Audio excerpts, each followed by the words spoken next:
clicking this ad, and back to the video. Back to the video. The Black Shields. Naruhodo. If you haven't picked up on it just yet, me covering the 11th and 2nd Legion spot is usually just a freebie for me. I get to fill in here whatever I want and justify it however I choose, because I mean, it's my channel. But it doesn't necessarily mean that there isn't a degree of thought that goes into these choices. See, I try to stick to some sort of theme, depending on what the series is about.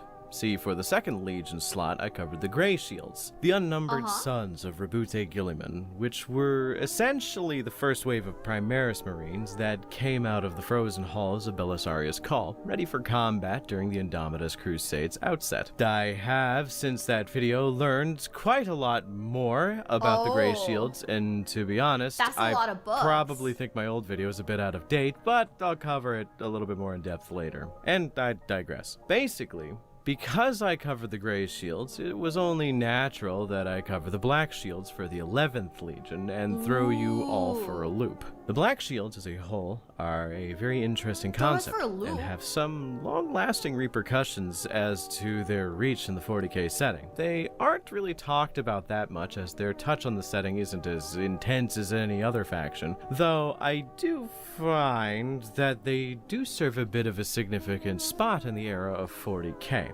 So what I mean, it's pretty simple actually. During the Horus Heresy, there is often reported to be two main factions, the Loyalists and the Traitors, excluding any Xenos factions. But technically, there was actually a bunch of smaller factions that popped up in between all of them. For the most part, donning black armor to hide their heraldry, and each of them having in common one single thing, and that being that they did not side with either the Loyalist or the Traitor sides of things. They sort of went their own unbiased way. These individuals, most times, were made up of Loyalist members of Traitor factions, whom actually assumed they were the last remnants of their parent legion's true and original cause, you dig? These were the Black Shields. The Black Shields were, in as short an order as possible, essentially mercenaries who didn't choose a side, and by not choosing a side, they were free to do whatever they wanted in the short span of the Horus Heresy. There are numerous groups of them that could be discussed, and I'd not be doing them an ounce of justice if I didn't give them the time they needed, and I have yet to do as much research and read every single book that includes them,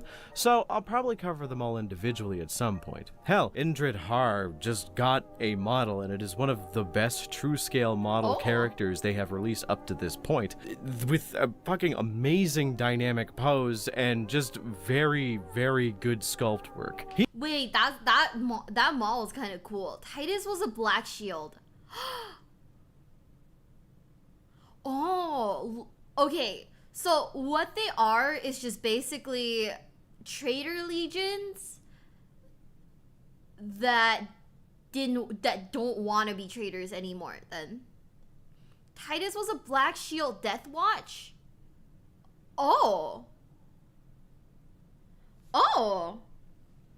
Okay. Loyalists of the Traitors. So Titus was in the Traitor Legions for like a hot second then. Is that what that means? Bro was like in the Traitor Legions for a sec? Traitor Legions with daddy issues. Titus was found with no insignia, no memory, so Black... Oh, that makes sense. Black Shields are Marines who have allegedly done something very shameful and don't see them worthy of having their chapter marking shown.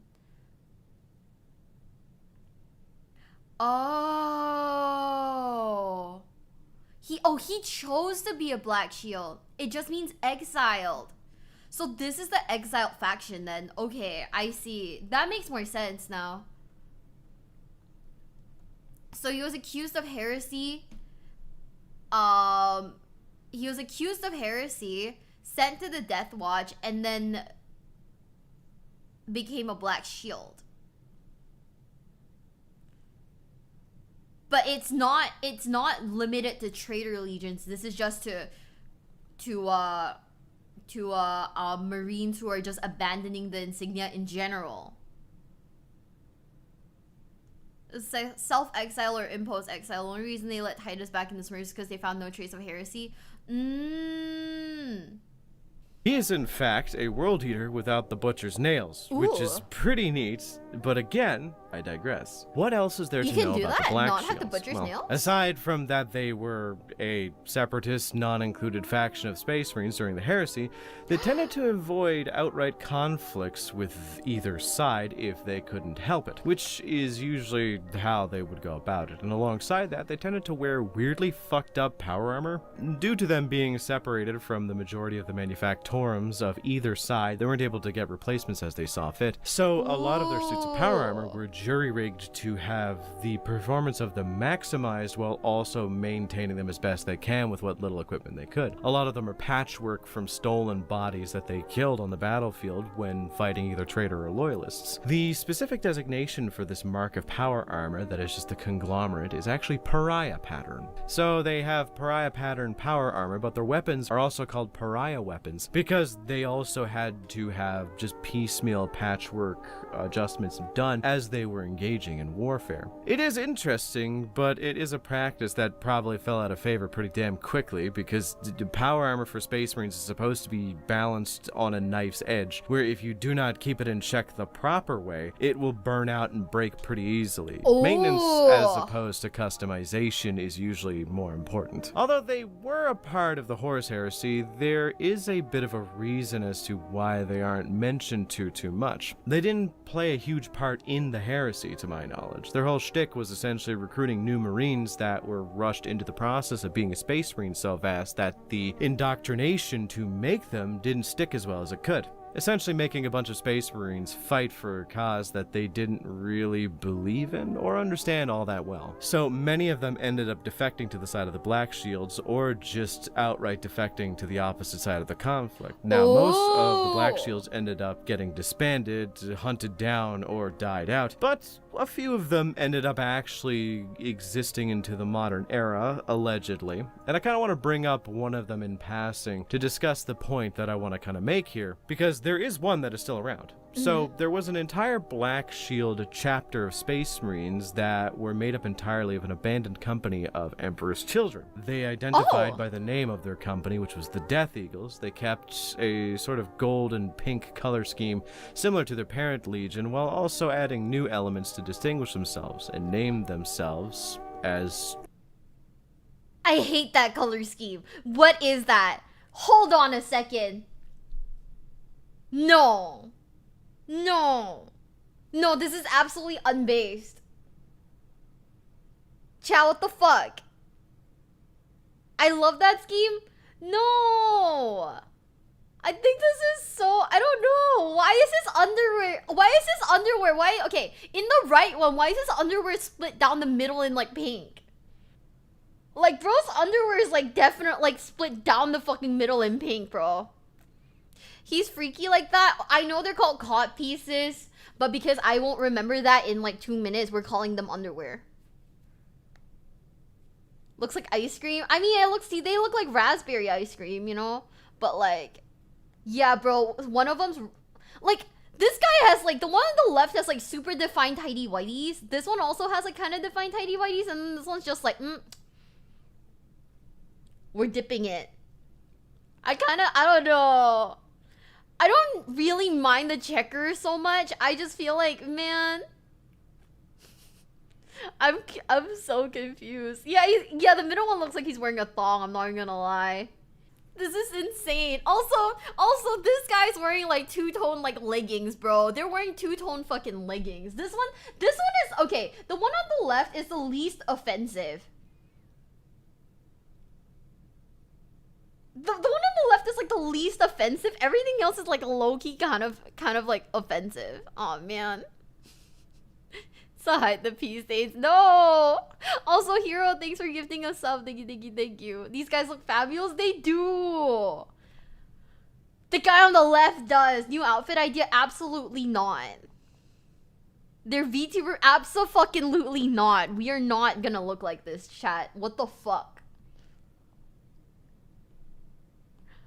What is this? I hate the color scheme. This is so bad. Ah!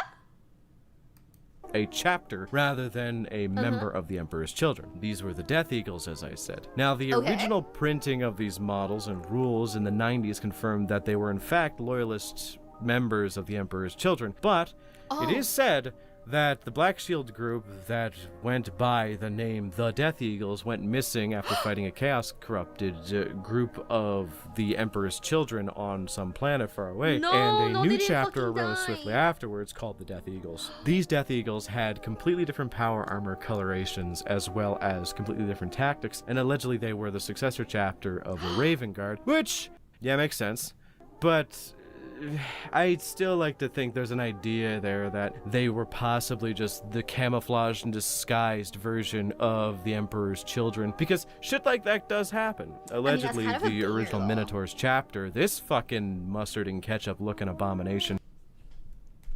He said it so I didn't have to. What is this mustard and ketchup looking ass color scheme? Oh man. Oh man. McDonald's looking ass. It is McDonald's, oh my god. Old are they look way better now. They're just hot dog buns, uncooked bacon. Girl, if your bacon looks like that, please don't eat it. Ended up getting killed off or going into hiding, then got indoctrinated by the High Lords of Terra to become their hit squad, becoming the Minotaurs. Again, that's allegedly, and there's a lot of other theories as to how that works, but you know how it is. Okay, so the Raven Guard successor has very scheme different really armor, nice. but they go by the same name, so we don't fully know. But I do have my theories who or what the difference between these two are, but it's probably something convoluted that could be hella explained in an ADB book. So the Death Eagles still exist today with this paint scheme, though I will say the older one is tits awesome. We need more pink Space Marines, dog. I swear. Do. Regardless, there isn't much left in the way of the Black Shields now, but the name still actually exists in a not so prevalent way, but it still exists. In the Death Watch, if you are a member who forsakes the original chapter that you hail from and decide to become a permanent member of the Death Watch, you have to destroy/deface the old chapter iconography that you carry, as well as your honors, your ranks, your so on and so forth, and essentially live in shame, because though it is an option to give up your old chapter and come over here and live as a Death Watch, it is not seen as a good thing. It is actually seen as a great dishonor and shame. The Black Shields of the Death Watch are a very odd group of individuals, being often very sullen and not exactly happy to be around, because alongside forsaking their chapter, and thus if they run into another member of the chapter who's taken up Death Watch service who did become a Black Shield, it could get a little bit awkward. They also have to give up the ability to receive any honors, rewards, medals, or ranks of any kind, and only serve at the level of veteran of the Watch for as long as they exist in the Watch. So this is basically all the info we know about the Black Shields summed up in one video. It was a bit bare bones, but I plan to break down these topics a bit more later in a bit more of a public release, but you do get some interesting lore for now as a bit of a starter kit to understand what the fuck a Black Shield is. Why are the World Eaters important? Traitor Legions are always the weirder ones to cover in this series, you know? There is a degree of difficulty, as the most important part of them as a legion is the warband that contains the Primarch and the singular named Herald character. So, with the Thousand Sons, the most important warband of the Thousand Sons is basically just the Thousand Sons. It's the warband you think of. Same with like the Death Guard, the Emperor's Children, so on and so forth. Stop! Is that a face that's like stretched out on top of his face? No! Oh my god, the Emperor's Children are freaky ass! What the hell? Ugh! Why are they like this? Fucking freaky ass? Ugh! Yikes! My favorite Chaos Legion? Oh my god. Get dropkick, bro. What the fuck? Slaneshi things? No. Why are you pausing on the image? Because I had to confirm if it was what I thought it was. Oh my god. Never mind. Everything about this is bad. Okay, we're goodbye, guys. So you can divide it up afterwards once you've covered them into similar warbands like I tend to do. But I think the best thing for me to do is to cover something a bit more complicated, but also a little bit more simple. I'm covering why the World Eaters matter as they do now, because it is important to understand why they are interesting and their impact on the world around them. I guess let's ask the basic question now. Why is it that the World Eaters are so important? Well, the answer I have for this question is pretty convoluted, but to cut to the chase, it's because they occupy a space narratively where you can do a lot with them, and it's all relevant no matter what it is. But also, it makes sense no matter what it is. So the rest of the video is just going to expand upon that idea and make a few silly jokes along the way. Okay. Okay? Cool. So the World Eaters are a legion that most people tend to actually have an opinion of. And what could this opinion be? The answer is as varied as the stars in the sky. Because to be completely honest with you, the answer 100% depends on the person. As when you have a group of characters whose entire shtick is basically being affixed with a device that gives them angry dementia, you're gonna have people who like it and hate it. On one hand, you have people who love it because they like the grimdark aspect of the setting and hate all this talky bullshit, so why should they care about if a Marine basically becomes a barking dog with a chain axe, right?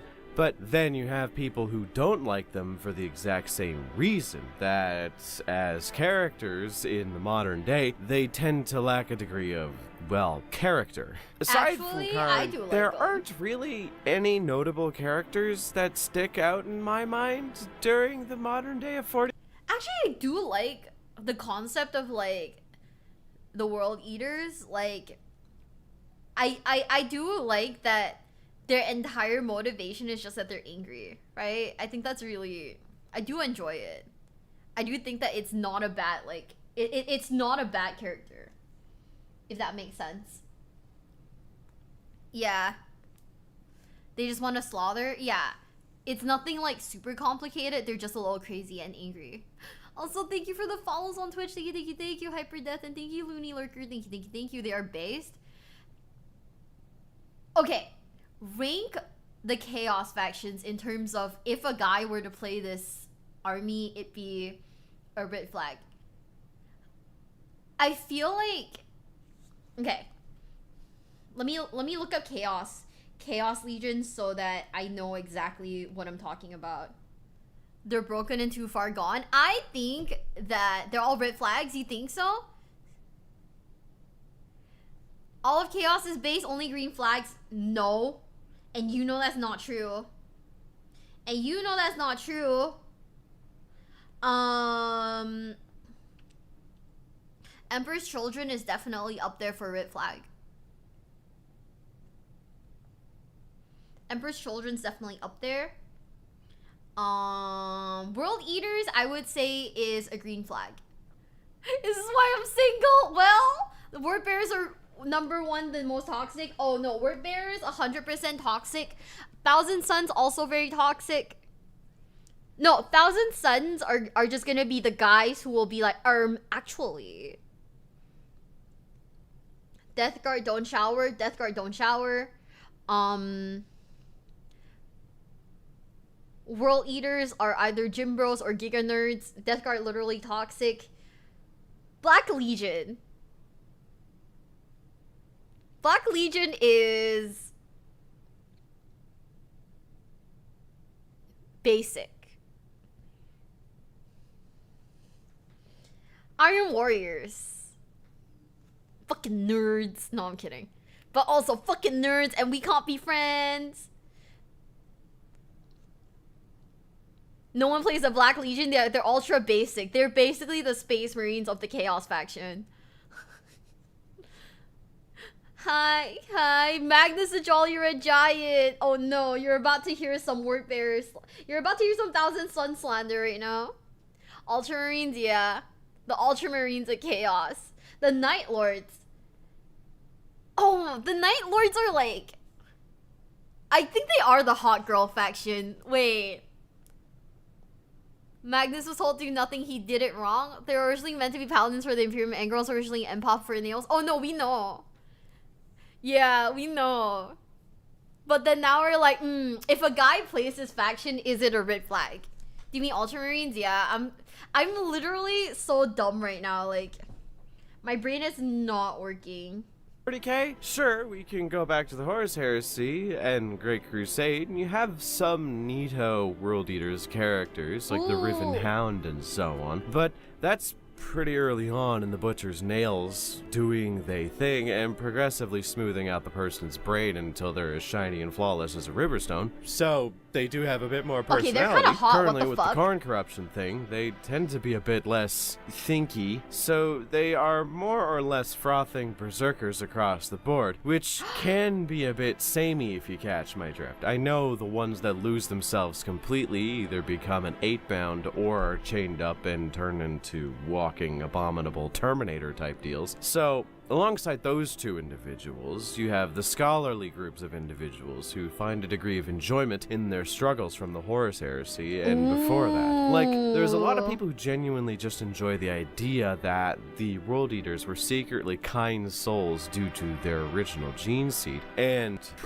being corrupted by the Butcher's Nails, but they were forced to be as angry as humanly possible, thus this kind of Greek tragedy angle to it, you know? That's kind of the category I tend to fall into, where I don't think the World Eaters are all that interesting, but they are fun in that weird sense, you know? Where you can talk about it to a friend at a local game store who's playing Cornet Berserkers and tell them, no, they are actually really sad when you think about it. God, I love Warhammer. So, when you look from a top-down perspective on them, outside of these angles, you see a few common things pop up, and one of the major things to note about the World Eaters is that they pop up a lot. Which is weird, but it makes a lot of sense, because they range the gamut between incredible big, massive, world-ending, system-destroying threats to minor incursion. They occupy the top and bottom niches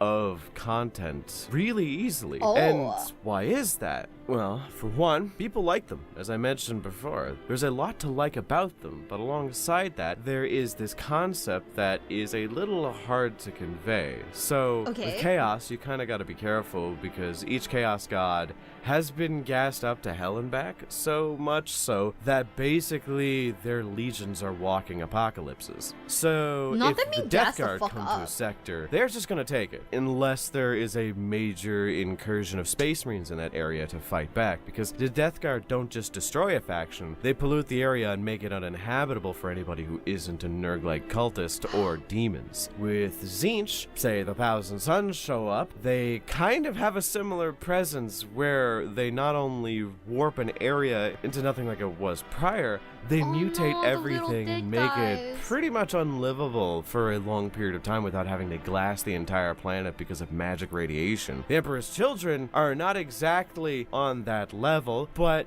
once they get done with an area, do you honestly want that shit back? The cleanup alone would give nightmares forever. Even on the level of something generic like the Black Legion, sure, you can make them a generic threat, but major incursions are kind of the main ideal, as they tend towards being the central antagonists of the 40k setting, so whenever the Black Legion shows up, it's usually in force. But with the World Eaters, up until recently, they didn't really have a way to permanently destroy worlds in a way where they couldn't be brought back. I mean, outside making them into a Cornet demon shithole, which does happen, but that happens with every single faction, so they're not really special in that way. There is also the Angron Rage virus that happened, which actually corrupted some Primaris Marines, that if basically you're within a certain range of Angron or his warband, you just start going to full-on chimp out mode and start throwing your shit at things. But damn, what the fuck? What do the World Eaters do? Like, what is their shtick that makes them dangerous? They literally just fight good. Not even range tactics. Though they do enjoy the good up-close pistol-up-your-nose type jobby, but they prefer to get in your face with a chain weapon and just have a good time. I like to think that Andrew WK is playing in their head while they're doing it too. Just having the best time of their life, which is honestly just a good threat to anyone, as that's always I mean, that's something kind of that a is going to vibe be though, no? difficult to deal with, but not impossible. See, the Death Guard, if they made a new disease you were unaware of, you kind of just lose, because you can't really treat it. With Zinch, well, good luck being a pile of wiggling meat because you got blasted by someone screaming penis blast. With the Emperor's Children, yeah, let's move on. With the World Eaters, if you go against them, you just have to beat them in unarmed combat, which is difficult, incredibly difficult, and sometimes impossible if you're dealing with Karn, but it's not impossible. If you're just good enough as a swordsman, you could beat them in a fight. I mean, hell, if you're good enough as a marksman and their brain is smooth enough, which in the 40k setting it usually is, you can just pick them off at a range, which won't work forever, but it will work up until a point, because Korn represents this idea that he does not care from where the blood flows, only that it does. So you win, the Kornate Berserkers win, it doesn't matter, as long as someone wins in the end, or the fight lasts for a long time and is pretty damn cool, that's all he cares about. So that's kind of the appeal. They are everywhere, they have big personalities, and they are just really fun. But everything they do is going to be valid no matter what it is, you dig? It's kind of the opposite view of the word bearers, where they are both stereotypes, but due to the fact that the word bearers are underhanded and the world eaters are overhanded, with an axe strike, they tend to get a lot more appreciation. Like, I guess that makes sense. If you had 100,000 Kornate Berserkers, doesn't matter what they're going up against, that's still going to be a massive threat on a scale that is going to be very difficult to deal with.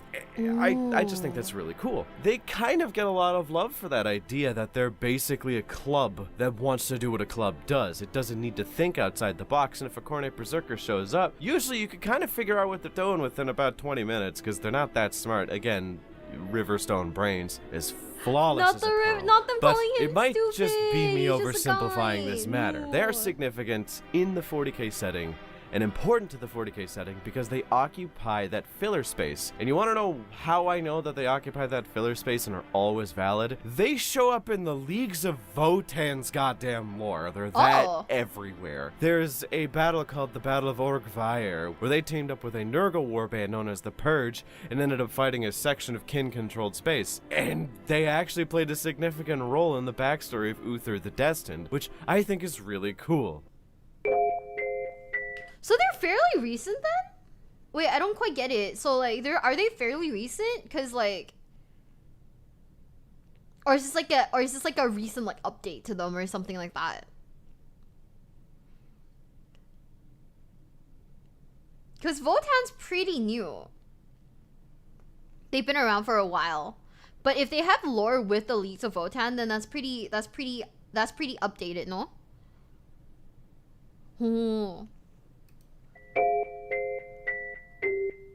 Part 13 is one of those parts where if you watch my main channel, I, at the time of this upload, released a video about things that people probably didn't know about the Warhammer fandom, community, and just Games Workshop as a whole, and its setting. And one of the things I mentioned was that the Mentor Legion is canonically from the gene seed of Rabute Gilliman, which is neat, in my opinion, because they... I don't hate this, but this looks like the Welsh flag.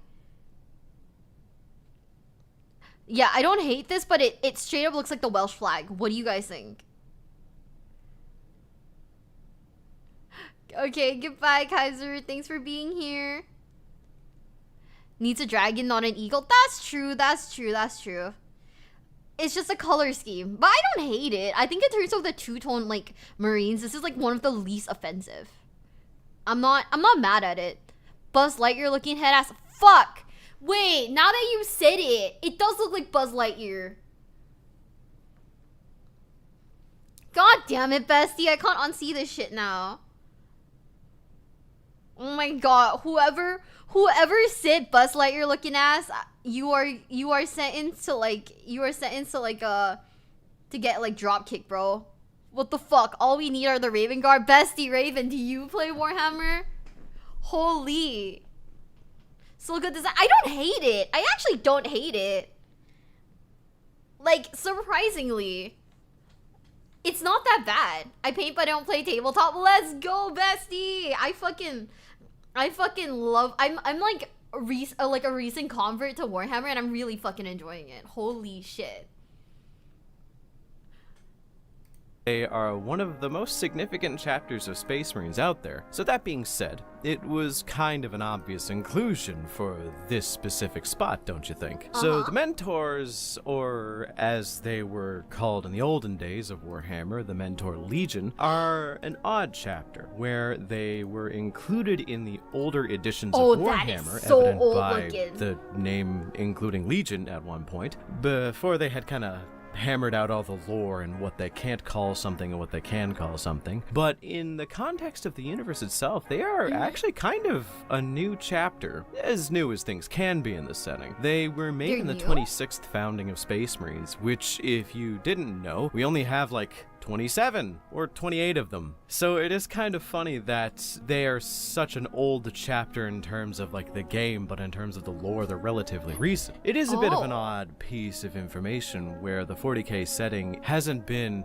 advanced up until really recently. It's been in a place of stasis until about 8th edition maybe, where the Primarchs came back or were starting to come back. And They came prior home, to that, chat. everything was just kind of a random war that was happening concurrently with the rest of the setting. The Mentors are a chapter with a storied history, even though they are such a young group of whippersnappers in regards to Not their the lore. They are whippersnappers, a that's chapter that crazy. stuck out as one of the most competent, one of the most intelligent, and one of the most efficient chapters in the entirety of all Space Marine chapters. They finished a Primarch Pokedex at last.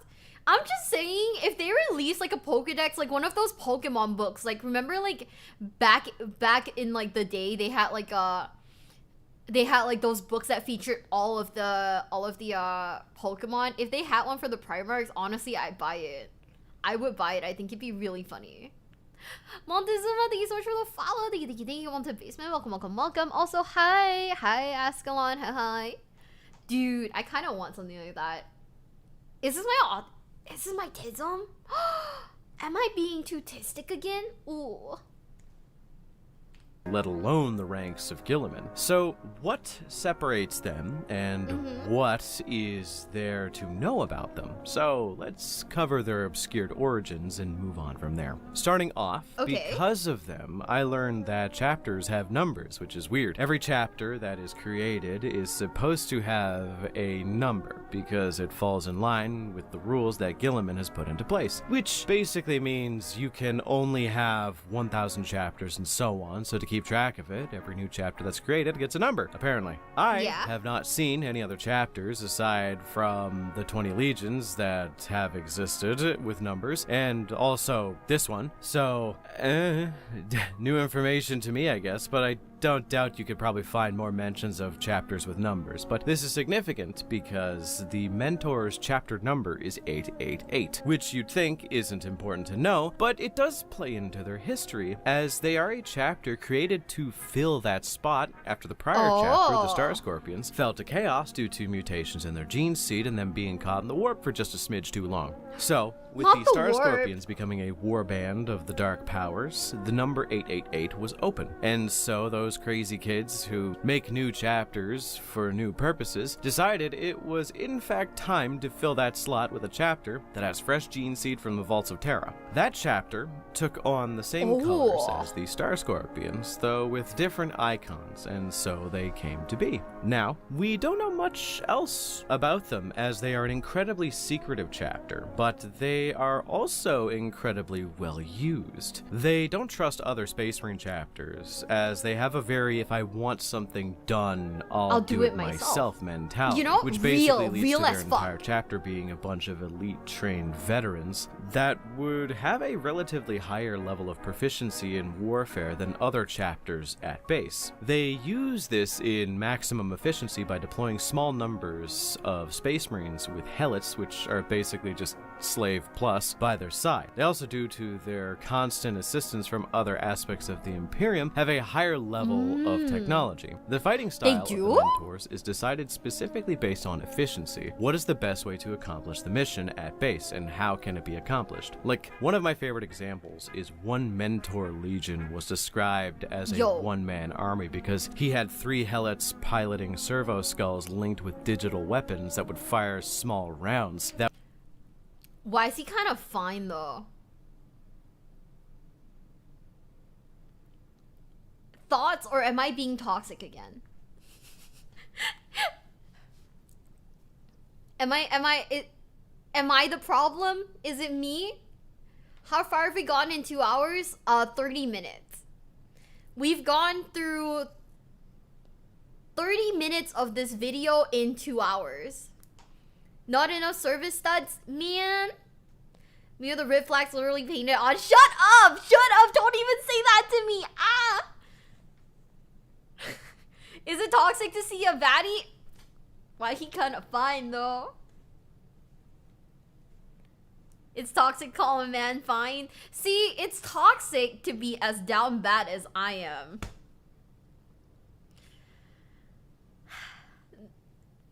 Dude, there's more green than red. That's true, bro. It's literally a green flag if you really look at it and ignore the fact that there's like a big fucking red eagle on his like shoulder. Right? You're a problem, not the problem.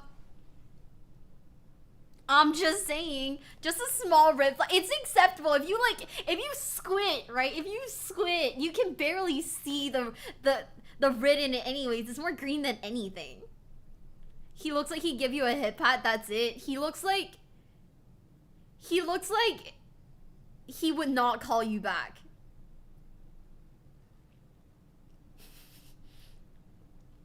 Bro looks like he wouldn't call you back. And like, to be honest, I kind of look like a chubby version of him. Bestie, no. In the morning, he would just say thanks. I think he give me a high five. I feel like bro would give me the high five. And leave? No, stop, that's crazy. I can't do this from my phone. I'm trying to mod from my phone, but it's not working. Oopsie. Stoic doesn't play with others. 40k sounds like your type. Fuck! I feel like this is the kind of guy, if you said I love you to, he'd be like, thanks. He probably won't take you to Burger King. Bro, at this point, I can't go to Burger King. I can't go to McDonald's. Oh my god, we said it right. Yeah, I can't go to Burger King or McDonald's. I need another man to ruin me at a fast food place so I can never go there again. And I think I will lose hella weight. You say I love you, he says I know. Bro. That's so real. That's so real. What do you mean, Miwa? ... No, don't say that to me. Have you seen? No, I haven't. The old Minotaur color scheme is traumatizing in me. No, honestly, yeah, I'm traumatized by that McDonald's looking ass color scheme. Would just float around, but they would also feed information into an earpiece that he had into his ear as they were seeing things from those servo skulls throughout the battlefield. Damn. So while he was shooting his bolt gun and swinging his sword, the helots would be sending him data from the skulls while also doubling his support weapons to fire in his blind spots to help him keep on going. That is some John Wick shit right there. But this plays into one of my favorite aspects of the mentors, where essentially they have what I think is considered either a modification or a gene seed mutation, where every member of their chapter has a genius level ability to focus and take in information. Basically, they can lock in at a moment's notice. They are Nice. Basically, able they're to not me. read situations at a superhuman level, even compared to the likes of other Space Marines. And because of that, it's where they get their name from. They send out squads to actually lead and reinforce other members of either Space Marine chapters or Imperial Guard regiments, leading by example. They tend to be pretty brutal killers, but in such a clinical and efficient way that it almost comes off as cold and detached. Don't get me Damn. wrong, I love the aesthetic of Marines who take pride in their defense of mankind. They are emotional and serious about everything, but I think there is a certain level of coolness that comes from Marines who kind of work like Anton Chigurh from No Country for Old Men, where they don't seem to be particularly enjoying themselves. Bro, They seem more that like they're movie, like, operating out of shocked some me. kind of obligation. But from this comes a level of determination to see a job well done, that they will kill every last person they can until it is done and not think about any kill afterwards. It's like Doom Guy on Xanax, if you catch my drift. He's chill, but don't fuck with him, you know? The mentors Doom Guy are on a Xanax story is chapter with a crazy. hidden history and are known for being so brutally efficient in the work that it's chilling to other chapters to witness them do their thing. And alongside that, they are known for not getting along with other chapters, as they see them as less efficient than them, which I'm just saying, the more that like Mr. Bones is talking about, like the more that Mr. Bones is talking about this, the more I'm like, that is my type. It's over for me, chat. Just at this point, just old yeller me out back, chat. Just old yeller me out back. They have battletism. Oh my god. Why is that so hot though? Guys, just take me out back. It's not worth it anymore. It's not worth it anymore. We already figured it out. Shut up! Wait, don't even say that to me. Fuck. basically means they don't like any other chapter, and it's just degrees of annoyance at this point, you know? Real. So do with that what you will. This is one of those chapters I feel would benefit from thinking outside of the box if you were to try and run them on the tabletop. So, like I recommended with the Iron Snakes, I'd say if you wanted to run them true to the lore, run them with Death Watch rules. Give individual kill teams the deck kits that you want, make sure that they have the higher tech weapons and so on and so forth, and then field them that way without needing to get the shoulder pads and whatnot. I think having those kinds of workarounds allows you to play the factions however you'd want, which is always fun. So lore aside and tabletop ideas as well aside, I just wanted to say I have a particular fondness for the mentors. I think they are really fun, and I think I like chapters that have a set of weird dogmatic practices more so than I like other chapters that tend to fall in line with what we think is Warhammer 40k. Like the Black Templars are the Warhammer 40k. They are everything most people like about Space Marines turned up to 11.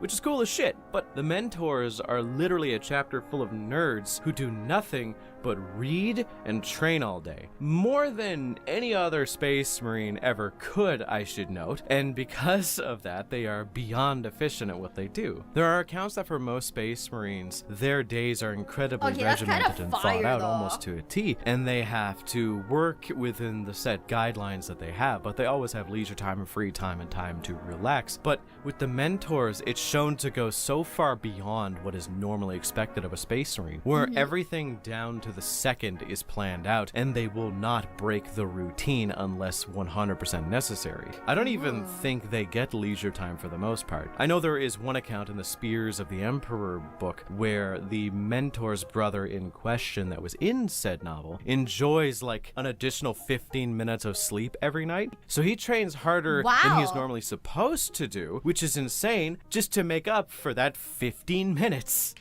I'm just saying, that's me, but if 15 minutes was 2 hours.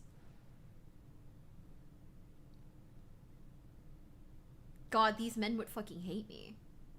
They would, wouldn't they? They fucking hate me.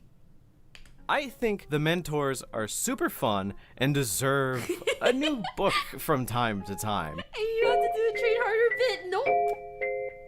I roll over in bed a little When harder. it comes to the Death Guard, there is a lot of significant reach they have in regards to the setting as a whole, especially in modern day, as they were kind of the main antagonists of 8th edition, and with Zone Charadon being a thing, they were pretty central to that conflict as well. So, with all that in mind, who do we cover and why are they important as a successor? Well, it's kind of easy, especially for me, because there is many different divisions of the Death Guard that make it easy for you to understand the differences between them. These divisions, or at least the larger versions of them, are the 7 Plague Vectorum. The Vectorum are the Legion's equivalent to, say, Company Plus. Each company is divided from these Vectorum, and each Plague company makes up their own kind of minor hierarchy. There's actually like an entire graph in each Death Guard book to describe how it works, but the best way to understand it is there are 7 Plague Vectorum that specialize in a very specific disease, and each of these 7 Plague Vectorum splinters out into smaller company-style warbands. It's pretty easy to understand if you don't really think about it too much. Each one of these Plague Vectorum has a leader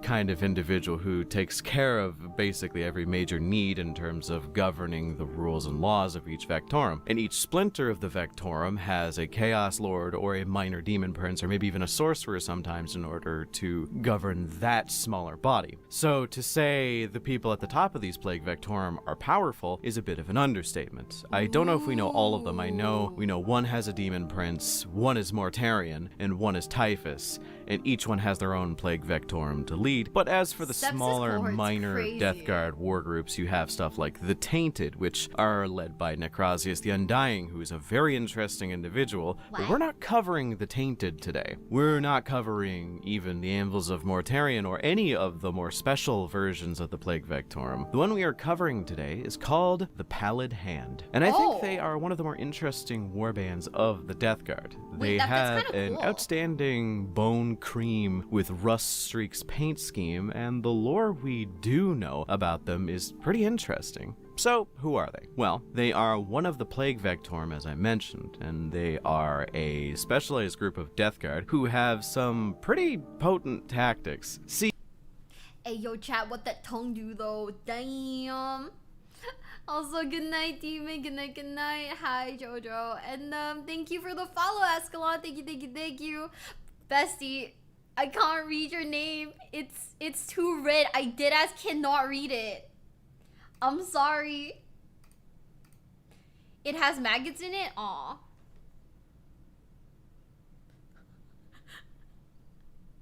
Aw. Oh, you're right. What the fuck? Oh, never mind. Okay, that tongue does nothing. Ew. Where other Death Guard are kind of like, whoa, shit be upon you, and then huck a rancid bag filled with dookie the same consistency of Wendy's chili mixed with a thick coat of melted Velveeta cheese, that upon striking you splats open and you melt into a pile of sludge so rank that even the most oak of individual will tear up. The Pallid Hand tends that's a very, to, like, what American. the fuck did I actually even just say? Yeah. Okay, sometimes my mouth goes faster than my mind does, so I'll occasionally say something and it takes a second to catch up, but man, why do I say these things? Jesus, that thing hit me like a shit-smeared boomerang. But yeah. The Pallid Hand are heavy artillery-obsessed maniacs who do their best to blast you to pieces from a distance with mortar shells, tank shots, and various different ranged weapons that fire rounds that are equipped with their very specific disease. They have a ludicrous amount of predator tanks and land raiders, as well as those weird funky demon engines that Mortarion made because he was jealous of other things that were the same that the Imperium had. The fun thing is, they actually will only slowly approach you. It's slower than regular Death Guard, as they want their specific disease to take hold. See, they aren't like other Death Guard, where, as I mentioned, shit splat and melt you is the normal MO, but with the Pallid Hand, they have a bit of a fun disease known as the ferric blight, which, if you know a little bit of Latin, is a disease that is partially fueled by the warp, and it causes the rapid decay of metals that it comes into contact with, as well as things like ceramite, which aren't technically a metal, but I digress. They will eat their way through your arms and armor until you're basically just a mostly naked man with a useless gun, but don't think that doesn't mean you aren't going to get sick. sick if you're not made of metal. Remember, they are the Death Guard. They aren't just coated in a thick miasma of one disease. They have so many diseases, boy, you have no idea how many diseases they have. What? So, once your metallic life-preserving suit is destroyed, you're now exposed to them. Because of this specific disease, they have a fun track record of actually messing with factions that normally are a bit untouchable. Like, for one, they went to war with the Titan Legio, which is usually a good way to get shit stomped into oblivion, but, well, okay, they did lose the battle against the Titan Legio, but because of the ferric blight infecting several of the Titans, they actually ended up falling to chaos and created a Nurgle-based Titan Legion war group by the name of the Rust Hounds, which is a name that, in fact, goes hard. Another side fact of the Pallet Hand is that they went up against the only faction that usually never has any real direct counters. It's usually just attrition warfare that beats them down. But this time, they oddly got hard countered by this faction. The Necron. Yeah, when your entire gimmick is destroying nothing but metal and whatnot, and you're going against an entire faction of metal dudes who can't be destroyed because they're made out of a living metal, you're kinda hard countering them. So they actually infected a few Novak Dynasty guys who ended up taking the disease back to their specific tomb world, and it's stated that they actually caused an epidemic because of this, which is really fun, because man, the Necron need more L's. No, I will not elaborate as to why. So why is it that I'm discussing these guys when I could be discussing others? Like, what makes them so significant that I had to discuss them before, like, as I mentioned, the Anvils of Mortarion, the Tainted, the Shitterlings. And that's because this was actually the first paint scheme I did when I started painting miniatures years ago. See, when I first broke into the hobby, I started with the first faction I played, which was at a convention demo, and it was Tau. And I was a big-ass fan of that faction at the time, which I learned really quickly. I did not like their playstyle. I like getting into melee, and I like being kind of crafty with a bunch of weird gimmicks instead of just standing and shooting. So when 8th edition happened, I ended up being like, yeah, I'll grab the Dark Imperium box and split it with my at-the-time girlfriend. See, she was playing Space Wolves, and I wanted to mix things up a bit. So I got them thinking Death Guard would be my secondary option. Cut to me suddenly having like 10,000 points worth of Death Guard and sold all of my Tau models to another friend. I even have some third-party models to represent different things to fit my homebrew Death Guard faction. But the thing that got me the most was the original painting tutorial for the Palette Hand that Duncan of the Two Thin Coats himself did. It stood out to me as some masterclass shit that carries a certain philosophy that teaches you a basic idea that is so interesting to think about if you think about it too much that I still use it to this day. It's such a good tutorial on how to make colors pop. Like, standard practice would dictate that, hey, I'm painting a blue miniature. The miniature is kind of a mid-tone blue, so I need to shade in the recesses of the miniature a dark blue or a black so that it looks like it's shaded. So you shade with a color that's similar to the color that you're painting with, because if you shade with like a green, it doesn't look right. If you shade with a red, it looks kind of weird. But with the Palette Hand tutorial, it taught me something very specific, that if you shade something that is especially light, like in this case, it was a coat of Screaming Skull, which is a very light bone color with a very dark sepia, it adds a completely different character to the miniature. Wait, that's kind of cool though. What the heck? I adore the fact that it completely changed how I could view painting miniatures. And it's such a cheap and easy way to be able to just make a miniature pop. I still use this philosophy to this day, as my hands are super shaky, but I've learned how to cheat and make my miniature painting skills look way better than they have any right to. I still use this technique to this day, but in the reverse. My current homebrew Death Guard are blue trim using Cantor blue, which is a very dark blue, and main color is this kind of cream beige bone color with Rakarth flesh shaded with Agrax earth shade, but every single pit and pockmark I color with Wraithbone and then fill it in once it's dried with a thick coat of Iandan yellow, which is the contrast paint. It makes them look like they're glowing. Yeah, I have a terrible old ass phone. I don't have the ability to take good photos, but like this is the kind of idea that I want to show. So I love painting this. It takes a long ass time to hit every crack, but I really like painting these specific miniatures. And that was one of the reasons why I fell in love with the faction. And that's the reason why I fell in love with 40k more than I did even with the Tau. It made me realize that the game wasn't just a game, it was a hobby. And me being invested in the hobby is what led me to here. So I want to get a shirt that says Warhammer. No, I want to get a hat that says Warhammer 40k is my life. Just to see if people will actually like respond to it.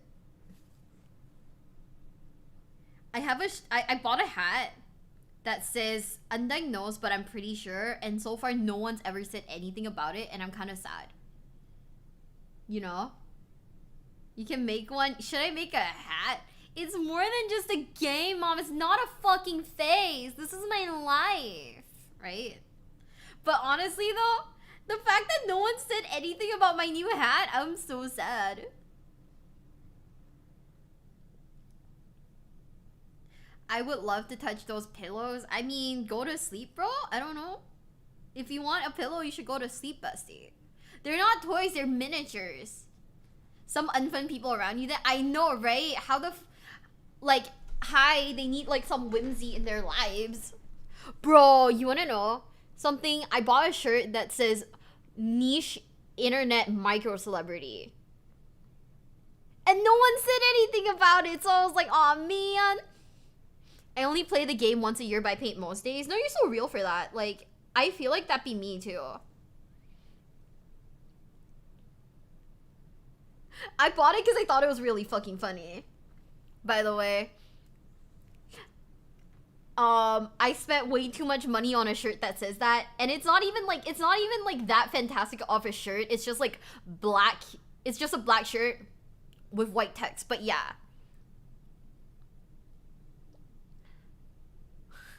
But yeah, I was like, man, let's just keep going. Okay, we went off on a dumb tangent again. Let's keep going. I've gotten into Kill Team. I spent most of my time painting. I kind of want to play Kill Team. I want to learn how to play Kill Team. I'm excited. So, in my opinion, the Death Guard, and specifically the Pallid Hand, are the most significant faction in the game in relevance to me. Because without this game, I wouldn't be here. Without playing the Pallid Hand and loving the paint scheme, I would have gone probably a completely different direction. And I think that's pretty neat. So I'm allowed to put a little bit of bias on them. I have a lot of criticisms for the Death Guard as a faction. I think Mortarion is probably the weakest Primarch character-wise, but I gotta say, they are really, really fun and very important to me. They are! I'm excited. This is supposed to be part 15 in a 20-part series I am doing covering important successor chapters in the modern setting of 40k. But like, there really isn't any important Thousand Sons successors out there other than like the group that Magnus is running and the group that Ahriman is running. I could talk about some random Zeech warband, but I don't think that's what you all are here for. So instead of following my own guidelines, I'm just gonna cover a fun kind of obscure moment in the history of the Thousand Sons and then tell you about a cool thing that happened. That's it. No chapter, but I hope you enjoy this video anyway, right? And if you don't just want to hear a cool moment and you want to hear about the Crystal Harbingers and how they're the coolest successors that no one's ever heard of, well, you can lick my whole ass, because I control the flow of media on this channel here, boyo, so do with that what you will. So, did he just say what I thought he just said? Well, chat, he's giving you guys consent. He's not giving me consent, he's giving you consent, chat. So, go for it, besties. I believe in you, kings. Yup. Yup. He did. Well, all for you guys, not for me. So, yeah. Do you guys remember that time that Magnus got into a battle with a Hecatoncheires like Gestalt consciousness amalgamation and almost lost? Yeah, right? It's kind of cool. I don't even know what half of those words meant, but they were on the wiki, so I just decided to use them too because they sound cool. Lol, JK, don't worry, I actually did read the book involved with the thing I'm about to tell you about. Oh, but yeah, there is this joint custody occupation of a planet that happened once upon a time that was being evacuated during the Great Crusade. Basically, there was an extreme destabilization of the magnetic poles on the planet. Because of that, the world was basically being covered in endless firestorms and blizzards and shit. It was pretty dope. So Magnus the Red and his legion were tasked with evacuating the individuals who were occupying the planet. They were people who bent the knee to the Imperium, but due to some minor elements that rebelled, a Primarch was sent. These elements that rebelled were talking about how some ancient prophecy was about to be fulfilled, and that there was some massive entity.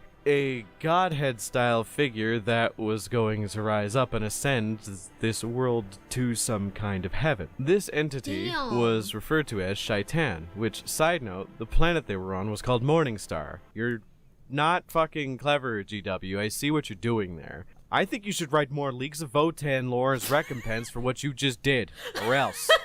Okay, go on, I'm waiting. Wait, I want you guys to know. Regardless, Magnus... The Mr. Bones like crash outs are so fucking funny. I actually really like this.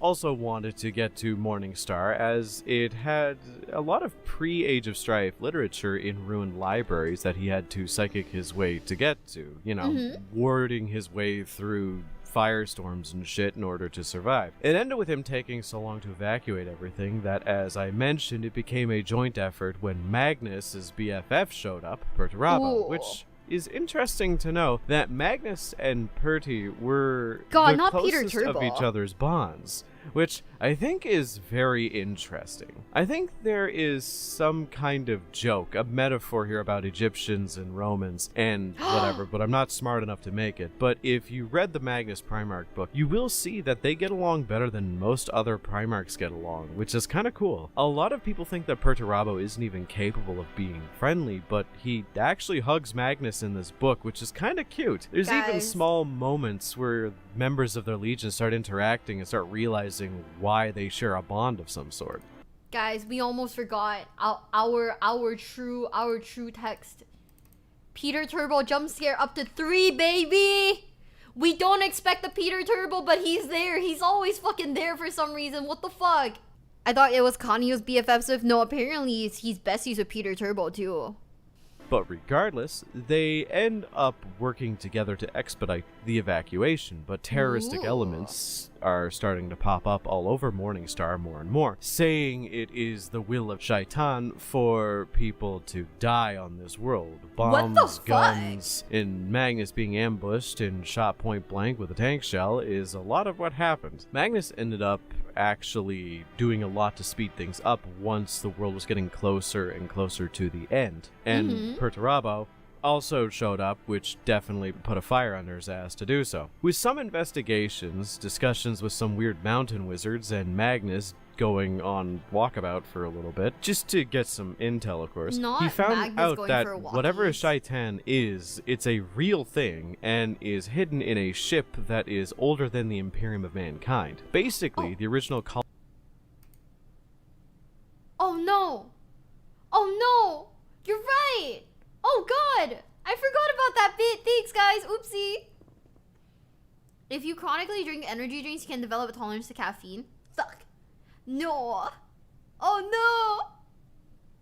colonizer ship that was sent up to Morningstar during the Dark Age of technology was buried far into the mountains, and whoever goes up there for some reason comes back different or doesn't come back at all. So Magnus and a bunch of different Thousand Sons go up there to investigate. Upon arriving, they find a ship ancient and powerful, and inside it is occupied by an entity. A creature that is the combined minds of psychers that, due to some archaic torture method, were used to keep the horrors of old night away. Is that just chat? A combination of minds. I think that's just you guys, right? That's like you guys, and then there's just me, you know, clown to clown communication. No way, I ran out of water. What the fuck? I thought I refilled my water this morning. Oh no. The piss break sign still on the screen? No, okay, I removed it. We're good. We're solid. We're good.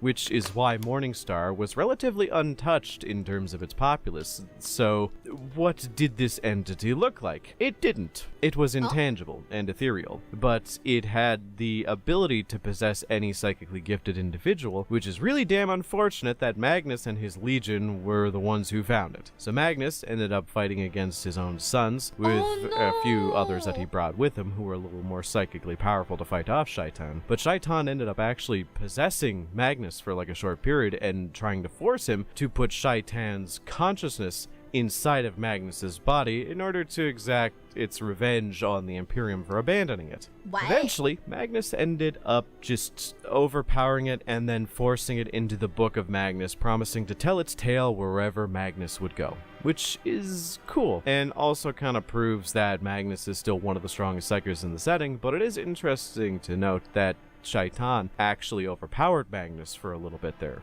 It is interesting to note that if Shaitan actually kept control over Magnus, that would make things kind of difficult, you know, giant psychic gestalt consciousness taking over the body of a Primarch hell-bent on revenge. That would definitely overshadow Horus a little bit, and a little early.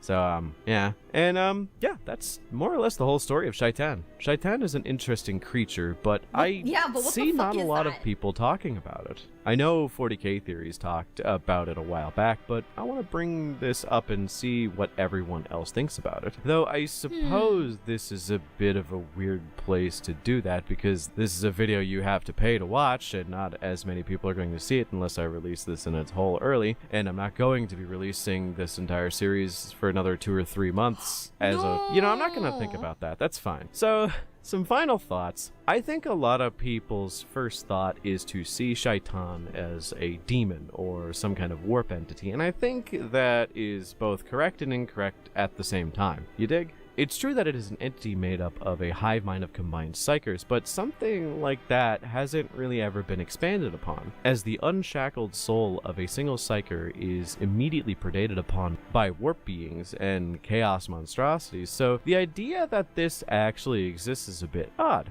See, if there was a conglomerate of them, it would mean that the beacon for demons and demonic entities would be a lot brighter. So I like to think that this occupies the same categories as warp entities that existed before the warp was like so cloudy that it was hard for people to exist in. Like the Eldari used to be able to resurrect and reincarnate, because the warp was just a pool for them to dive into and then come back if they went too far and died. And I remember in a few older books, which are probably not canon anymore, but in the original Emperor's backstory, he was part of the Shaman. The Shaman were this weird collective of psychers that were just early psychers for the Imperium of Mankind, and also probably a group of perpetuals that banded together in order to merge their consciousness into one being in order to fight off the demons that were slowly fight off. Wait, did we just accidentally get close to making a great value version of the Emperor? That sounds like what Shaitan was, but like ethereal and not a tangible being. Wait, if Shaitan possessed Magnus, does that mean we get another Emperor?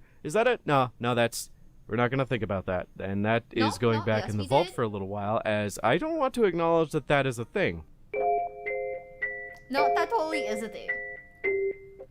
Part Like, 16 100%. means one thing, and that is the Sons of Horus, the Black Legion, the greatest of the great and the worst of the worst. And one thing that not a lot of people tend to cover is the predecessors of the Sons of Horus, the Luna Wolves.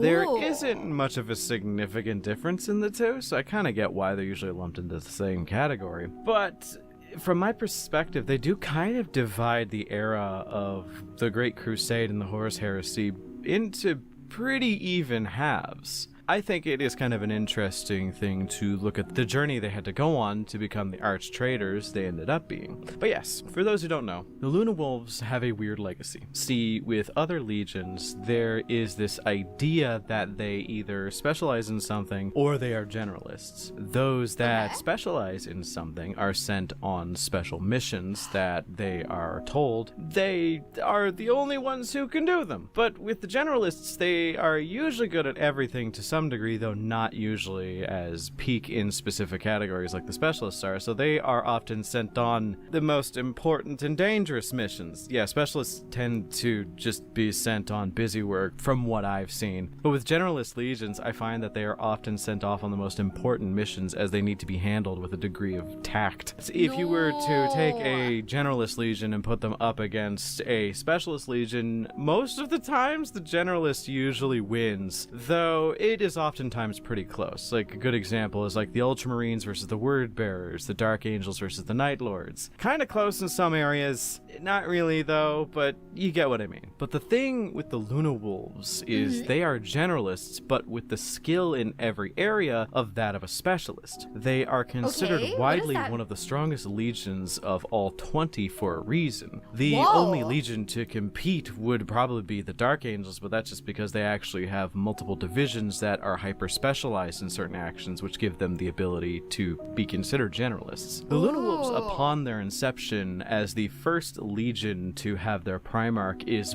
one of the most interesting study topics in the early 30k setting, as they innovated several different tactics that are used by other legions, like the distribution of troops necessary to pull off the spear tip strike, where you take the strongest of your forces, put them in small pockets to lead the charge like a hammer blow to strike breaks and openings inside of enemy defenses so that the weaker and more baseline troops can make their way through the entrance. Actually, I gotta say, I don't hate their color scheme. It's very Star Wars. I quite like it, right? Like, this color scheme isn't that bad. Now, is it? It's actually pretty nice. The spear tip made. That was popularized and perfected by the Luna Wolves. It's used in almost every legion's tactics to this day, and a lot of chapters still use it too. Further than that is that they revolutionized how Primarchs should interact with their legion, as the introduction of Horus was like steroids to their fighting capabilities. They fought harder, and the command structure that Horus implemented in the Luna Wolves was used in pretty much every legion afterwards, with modifications depending on special cases, all the way to the end of the legions as a concept. So what about Horus? Well, his relationship with the Legion has always been one of keeping himself grounded and not overstepping boundaries, while still playing the part of a politician. I kind of love these images. What the fuck is that? He went from like someone who had like, whose eyes were like full of hope, to someone who was like jaded as fuck, to like straight up fucking evil, bro. Like, my man went through a character arc, and it shows. This is literally My Hero Academia. My god. Okay, that was a little stupid. That was a stupid comparison, but you know what I mean. You know what I mean. But also, what the heck? Chaos does that to you? Chaos. He went from, if you really look at it, he went from like growing hair to losing all of his hair again. My Hero Academia. This is literally Jujutsu Kaisen. No, this is Jujutsu Kaisen. Bro is straight up what's his name? Geto Suguru? Medium Chaos is canon for Hero. Guys, so if you guys are balding and you want to grow your hair back, you guys got to be like medium levels of chaos.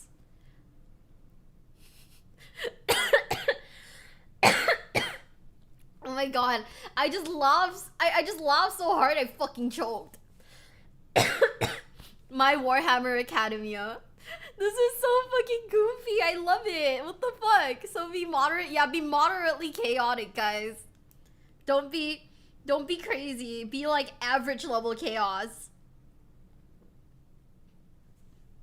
He even adopted an accent from Chthoniya, the home planet of his legion that he doesn't even have. I remember him saying it was a slightly rural accent by choice so that he would appear a bit more trusting even to the upper echelons of the gang society from Chthoniya. He implemented this idea of the Mournival in order to keep himself grounded, which is super interesting, as the purpose is to have 4 captains, or ranking officers, who all have opposing opinions, especially towards Horus, so that he could always have dissenting ideas that would help him make more informed decisions on topics. Each of them representing the waxing and waning phases of the moon, and thus the differences in personalities between each of them. It's pretty fun, and the ideas present are actually pretty concrete. Sure, the rough and tumble members of the Luna Wolves are a bit gang-like, but that's to be expected. So, what is this video even about? What I just discussed is an important aspect to them, but it kind of describes them in their entirety from all the information that we know.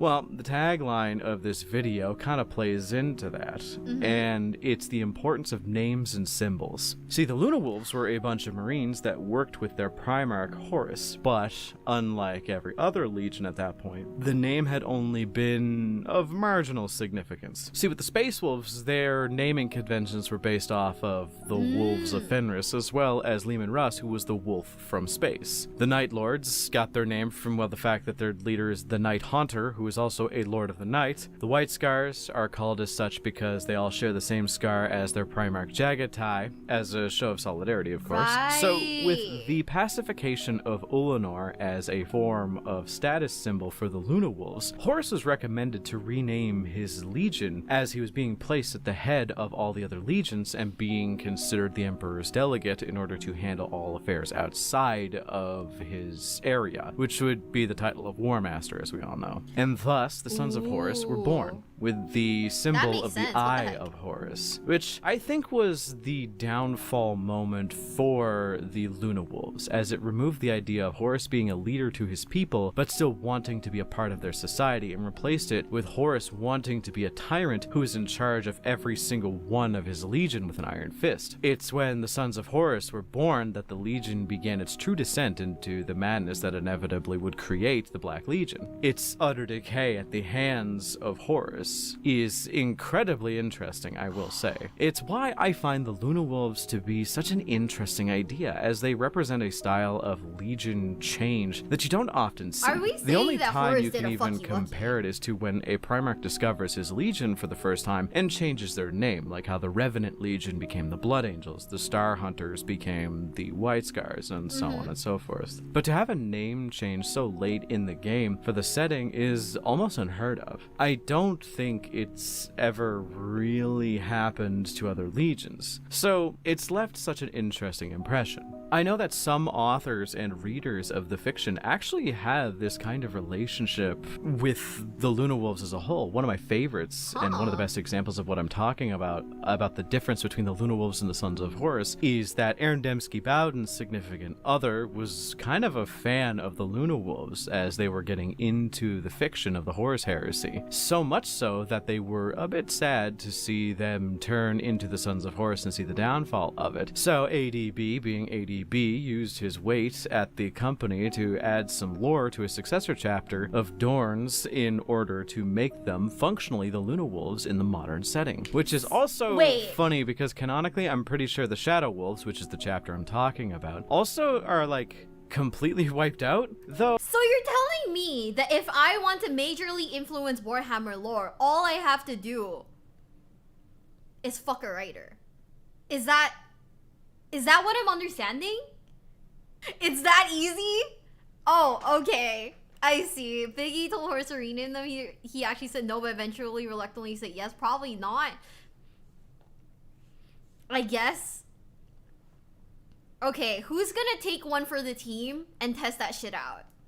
Who's gonna take one for the team and get Dorn back for us, guys? Who's gonna do it? Can someone in the chat get Dorn back like tomorrow?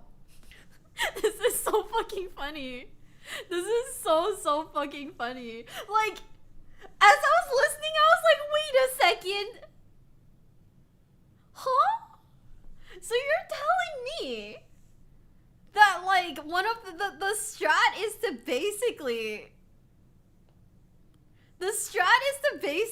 marry a James Workshop writer to bring our favorite Primarchs back? Best they can do is add to the Peter Turbo jump scare. Let me tell you guys something. If all of a sudden they bring back like Peter Turbo, but like they bring back Peter Turbo times like a billion, that's when I know one of you guys has successfully like married a James Workshop author and you're fighting against me. That's when I know. Either that or get a job at James Workshop. Okay, but hear me out. I think it'd be easier to marry the writer. I think it'd be easier to marry the writer than to actually become a writer. Is this what they call female manipulation? Wait. Is this what female manipulation is, chat? Oh my god. He has shown up in more recent books than Doran? Oh my god. That's how I know one of you guys are secretly sleeping with James Workshop's writers. You don't have to be female? Oh, you know, that's true. Sorry, is that just manipulation? Do you realize how many wars were started fighting over women? Like, canonically over history or in Warhammer 40k? Because I was led to assume that women are not super big in Warhammer 40k. Real history? Oh yeah, no, yeah, I get it. Yeah, no, I get it. But also, man, it's spousal manipulation. Oh. For me, it'd be easier to become a writer since I had teachers who said I could become a writer, so I went towards the teacher's route. Brother, I barely speak English. I'm gonna be for reals, I barely speak English. I think that the solution would be to be a hoe at James Workshop. Oh, they probably got a Primaris chapter in the Ultima Founding, but I digress. So, with the Luna Wolves being mostly dead, there is some representation, even in the modern day. As I'd be fucked to even remember this, but I remember there being a short story involving a stasis pod being recovered that had a Luna Wolf frozen in it, who was actually a member before the Sons of Horus got corrupted, which is kind of interesting, but I doubt it's ever going to get any elaboration, as he was just some random dude. There is also the matter of Garviel Loken, who refused to identify as a son of Horus. This is the Horus Rising guy! Yo, actually, why is he kind of fine? Excuse me? He still has his hair and everything. Why is he kind of fine, chat? It's the Horus Rising guy. I remember how do you say the name again? The red flag is the center of his chest on this one. I don't see it. It's pink to me.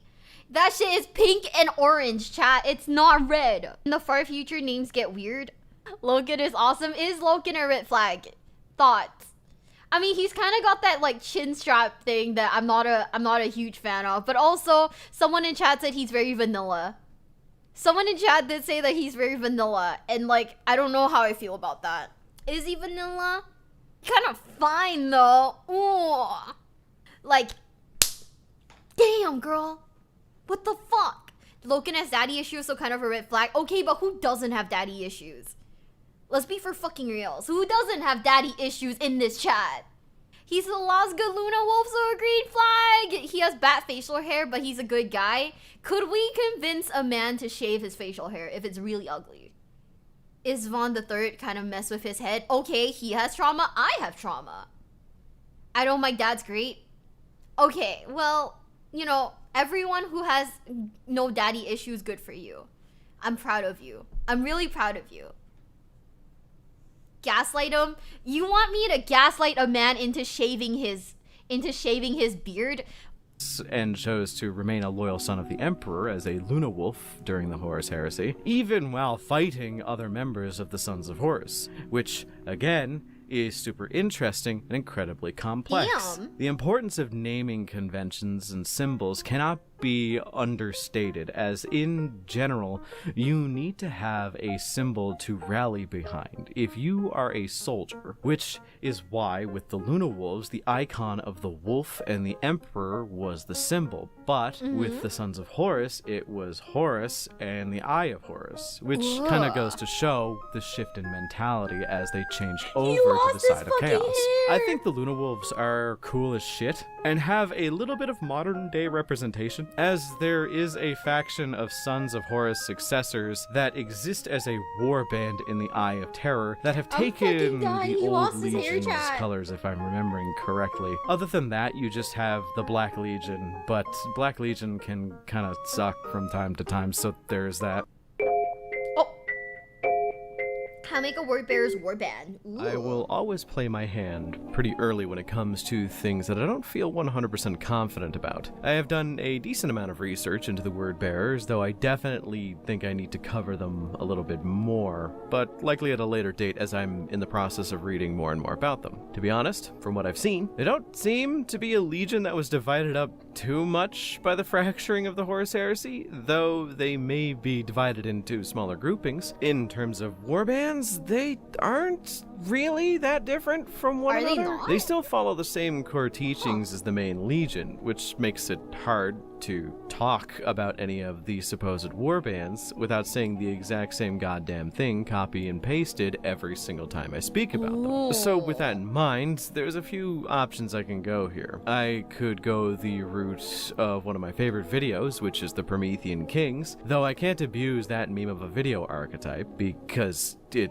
would get a little stale after a little bit. I guess so. What is another option? A good old theory crafting video. Basically, I want to discuss a few things about how to make your own warband for word bearers. This is partially inspired by Wes Hammer, that beautiful beard with a man attached to it, and his video about what it's like to be a traitor space marine, though he was mostly quoting a post by, I believe, Aaron Dembski-Bowden. It's still a good video and I'd recommend watching it. So, good on him for making something that inspired me. Gotta pay my dues every now and then, but regardless, what is there to know about making your own warband? A lot, and not much at all. People often come to me behind the scenes to ask advice for how to make a homebrew, and honestly, I'm kinda shitty at it. Like, for real, I am pretty bad at it. At least I think I am. So, to make this video a bit constructed, let's divide this into 3 segments. These segments are how I tend to make my own homebrew if ever I have a gun to my head and I need to actually come up with something. So these 3 parts are going to be the research, the theory crafting, and the end result. So let's start with the research part of things. I don't think I could ever when do it comes something to like this. I'm gonna be for Warhammer real. and research, I tend to occupy the basic idea of you know only what you really need to know. So doing research into the word bearers can be as deep as the ocean or as shallow as a puddle. You can make things be as fantastical as you want, or just hone in on a single detail about the legion or a legion that you want to expand upon, which is what I tend to do. So let's pluck a random bit. So in the days pre-heresy and a little bit post-heresy, there was a lot of emphasis in the word bearers' chapter structure, with each chapter of word bearers being dedicated to a different set of ideals and identities. In the modern day, there are still the smaller chapters that tend to adhere to the regular doctrine that the rest of the Legion does, but they do have slight differences, though it's become a bit more homogenized as things have progressed. One key piece of information I tend to love is that a minor cult that has arisen from this chapter structure in the word bearers are referred to as the Anointed. You can be pulled from any of the word bearers chapters or warbands or just divisions and be put into the Anointed, as they are kind of a smaller organizational, categorizational, cult-like thing in the Legion that kind of supersedes everything. They are the elites. The best way to think of them is essentially just the first company elites you'd see in other regular loyalist chapters. These individuals wear relic Terminator armor and are often equipped with the best weapons a Space Marine can have. They are pretty high on the do not fuck with list side of things. So, we researched the Anointed, and we now have an idea. This idea is going to be based around the elite Terminator cult that exists in the Word Bearers hierarchy. On to the next part. Now that we have kind of an idea of these elite Terminators and know that they are the most hyper-dogmatic and religious of the bunch, we need to pick some themes and an identity for them. The main theme that the word bearers are known for is zealotry and dogmaticism, which I am only about 80% certain is actually a word. So let's hone in on that. What if our word bearers warband is based on a small group of anointed that branched off from the main group of the Legion, as they viewed the main Legion itself as losing their faith? Or maybe they were worshipping the wrong faith. Wouldn't it be cool if the warband in question, instead of worshipping all the gods and being chaos undivided, worshipped only one? Let's make it simple. slow-moving, hyper-durable, long-lived Terminators, let's say they decided to jack this ability up to the maximum due to them making a pact with good old Papa Nurgle. Let's Not say Papa that the Nurgle. small group of Terminators from the Anointed that branched off to form a Nurglite cult is only about 5 of these Terminators. So with 5 essentially Chaos Lords in charge, they still need an army of some sort. So where do they get it? Do they take them from other Renegade chapters?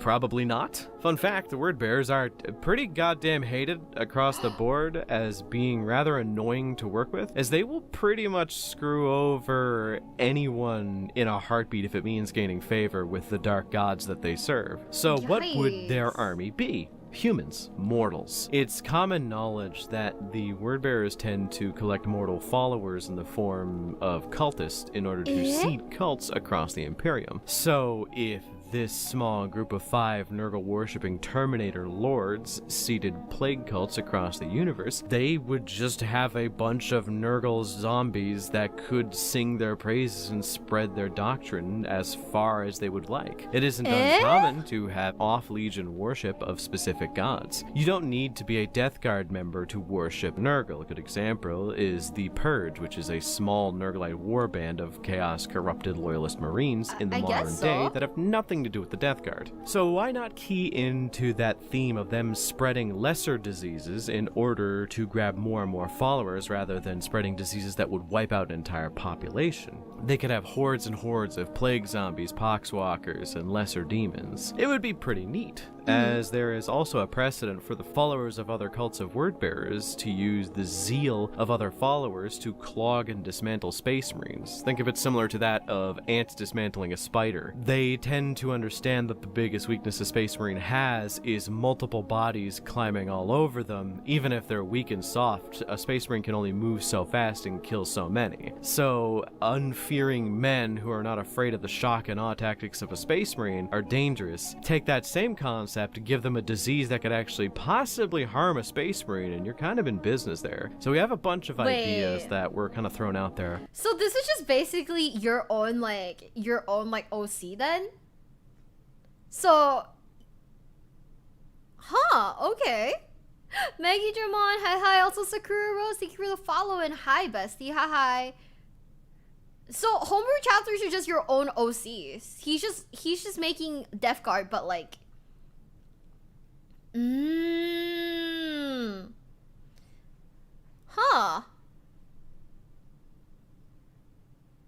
I just thought this was really, really, really OP sounding. But then, if everything in Warhammer is OP, then nothing's really OP, huh? Okay. That makes sense then. With its own backstory and tactics. Okay, so what if I want my warband to be pink and all they do is vibe?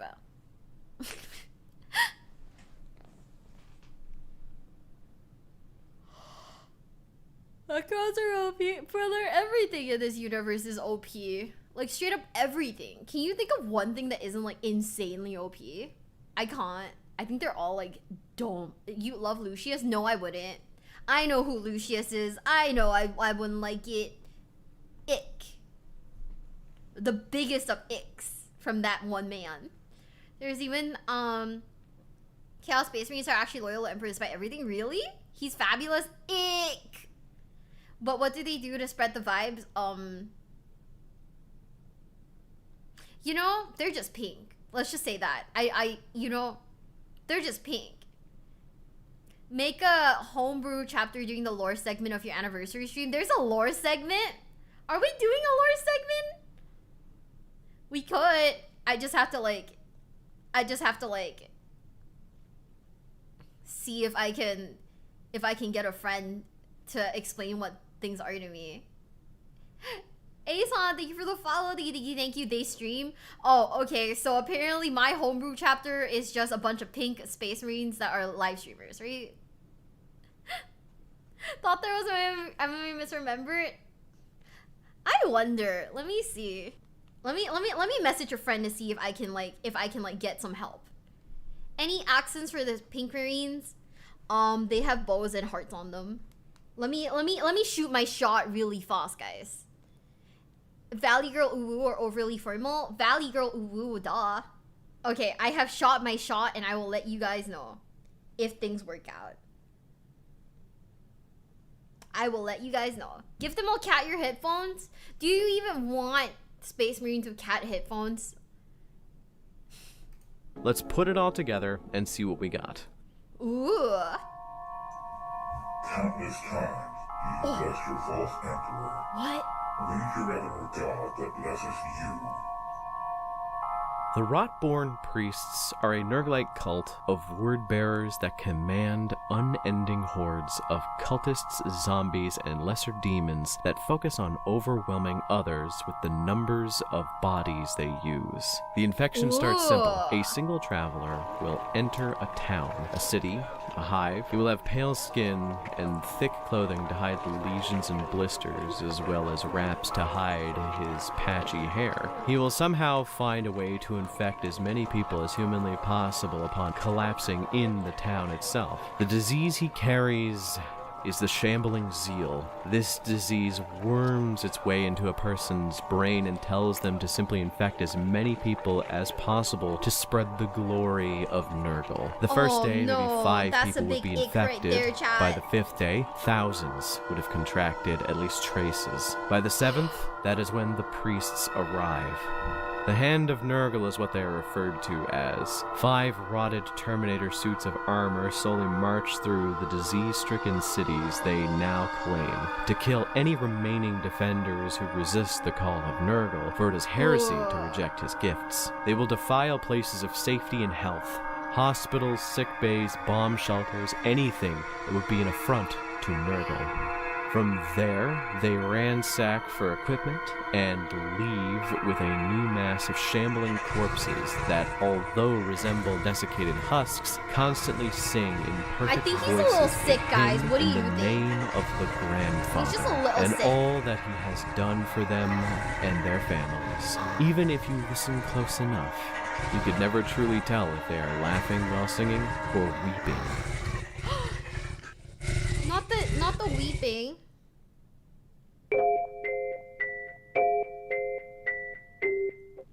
Whenever you talk about the successors of the Salamanders, there's always this running theme that it's hard to get them right. He's just Not an in like angry a guy. metaphorical or an above game sense, because you just put a free hugs t-shirt on the scariest looking dude you have and make him legit nice, and boom, you have a successor to the Salamanders. It's really easy. It's more like, due to their highly mutagenic gene seed, it can cause and foster changes that come from the gene seed itself to go a little wonky, a little crazy, and a little giant bone spiky. And thus you get the Black Dragons. They are one of the funnest chapters that doesn't get talked about as much as I'd like, but they are still plenty well known due to them being, well, one of the older chapters, as they've been around since the early editions of the game. 2, they are from one of the most well-known foundings of Space Marines, the 21st, and 3, they have such a weird gimmick as a Space Marine chapter. No, they're so but funny, I'm getting though. ahead It's of myself. Baraka So from, the like, simplest Mortal Kombat. question, who are the Black Dragons? Simple. They are a successor of the Salamanders and a part of the Cursed Founding. What is the Cursed Founding, you might ask? Basically, it is a founding where allegedly fresh gene seed with a few extra templates was found by some cocksure tech priest biologist, and because of that, he thought his shit didn't stink, so he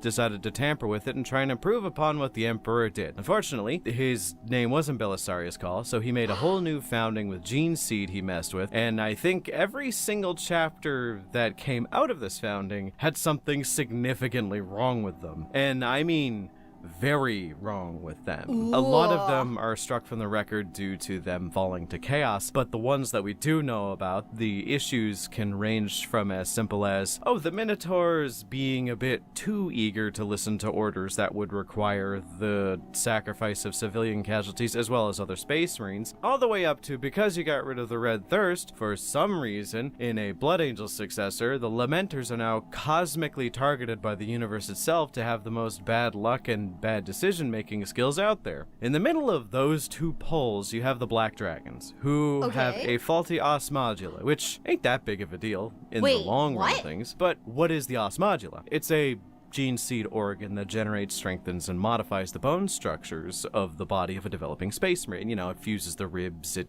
makes everything tougher and stronger. If you have a weird mutation in that, it can do some wacky shit. The most standard thing that comes from the Black Dragons is every one of their marines are standardly taller than the average space marine, due to their bones being much longer, which is in general a good thing all around, as it means they have longer muscle attachments as well as just an increased intimidation factor due to them being on average about 9 to 10 feet tall. The second interesting mutation that comes from this is that for some of their members, it doesn't stop at just the height increase as they develop more and more bones, turning into massive, deadly, pointy bone spurs that they use as weapons in their assault companies. I'm talking Baraka claws from Mortal Yeah, it is Kombat Baraka, level shit, right? which is cool as all hell, but they also tend to have bony crowns of horns that pop up on their head from time to time. One common misconception about the Black Dragons is that they all have the weird bone spikes, but it's actually not all of them. Only some of them do, but I don't think we have an estimate on percentages here, as they often try to keep them secret. Just know that they have both normal guys that are a bit taller and bony guys that are also pretty tall. Though it does make things a little bit easier to lore rep yourself on the They can tabletop, shave because them. you don't Oh. have to, you know, model things with spikes all the time. So just running an entire Black Dragons army would be kind of cool. Speaking of, I love the color scheme of these Marines. I just wish that GW would add something else to them to make them stand out. I get you can't have anything be too different, and the bones would make them stand out enough. It's just a little difficult for me, who's a bit of a bonehead, pun, to model those kinds of spikes. I've tried it before for friends, Not because the I'm the bonehead, that's painter helper crazy. guy in my community, but it just never worked out. But let me learn you something. When it comes to tabletop wargaming, there's this idea known as the 3-foot rule, which, if you don't know, means 99% of the time, whenever you put a miniature on the table, people are only going to see it from 3 feet away. So you don't have to go too wild or wacky on paint schemes. Can I be real? I don't know how long 3 foot is. Also, hello Lagoon, hi. I have no idea how far 3 foot is, but like, I guess you don't have to be super detailed, but like, if you're gonna do it, you might as well put in the extra effort, right? 1/5 of me, thank you guys. About 1 meter. Ah, okay, that makes sense. Yeah. Some guy at this Warhammer guy at the Warhammer store, like, offered to show me the models, and I was like, I feel bad. And I was like, I don't want to touch it on the off chance I drop it, so no thank you. 60% of you. Oh, thank you guys. Thank you. Fuck. Which is kind of important to know, so you don't make every single miniature have intricate details and take hours to paint. Sometimes you can just slap them up and make them fine in less than a few minutes and be good. Ooh. There is a detriment to that, though, where because of that specific rule and because you're only going to see miniatures from so far away, it's hard to make out the difference between the Black Dragons and the Iron Warriors and the Raven Guard, because they're all just a mono black paint scheme with maybe a different colored shoulder pad sometimes, Okay. or maybe a different colored knee pad. Okay. Do people pick that because you just have to paint it black and that feels easy? Do people play that faction specifically because it's like low key a little easy? Chat, what do you think?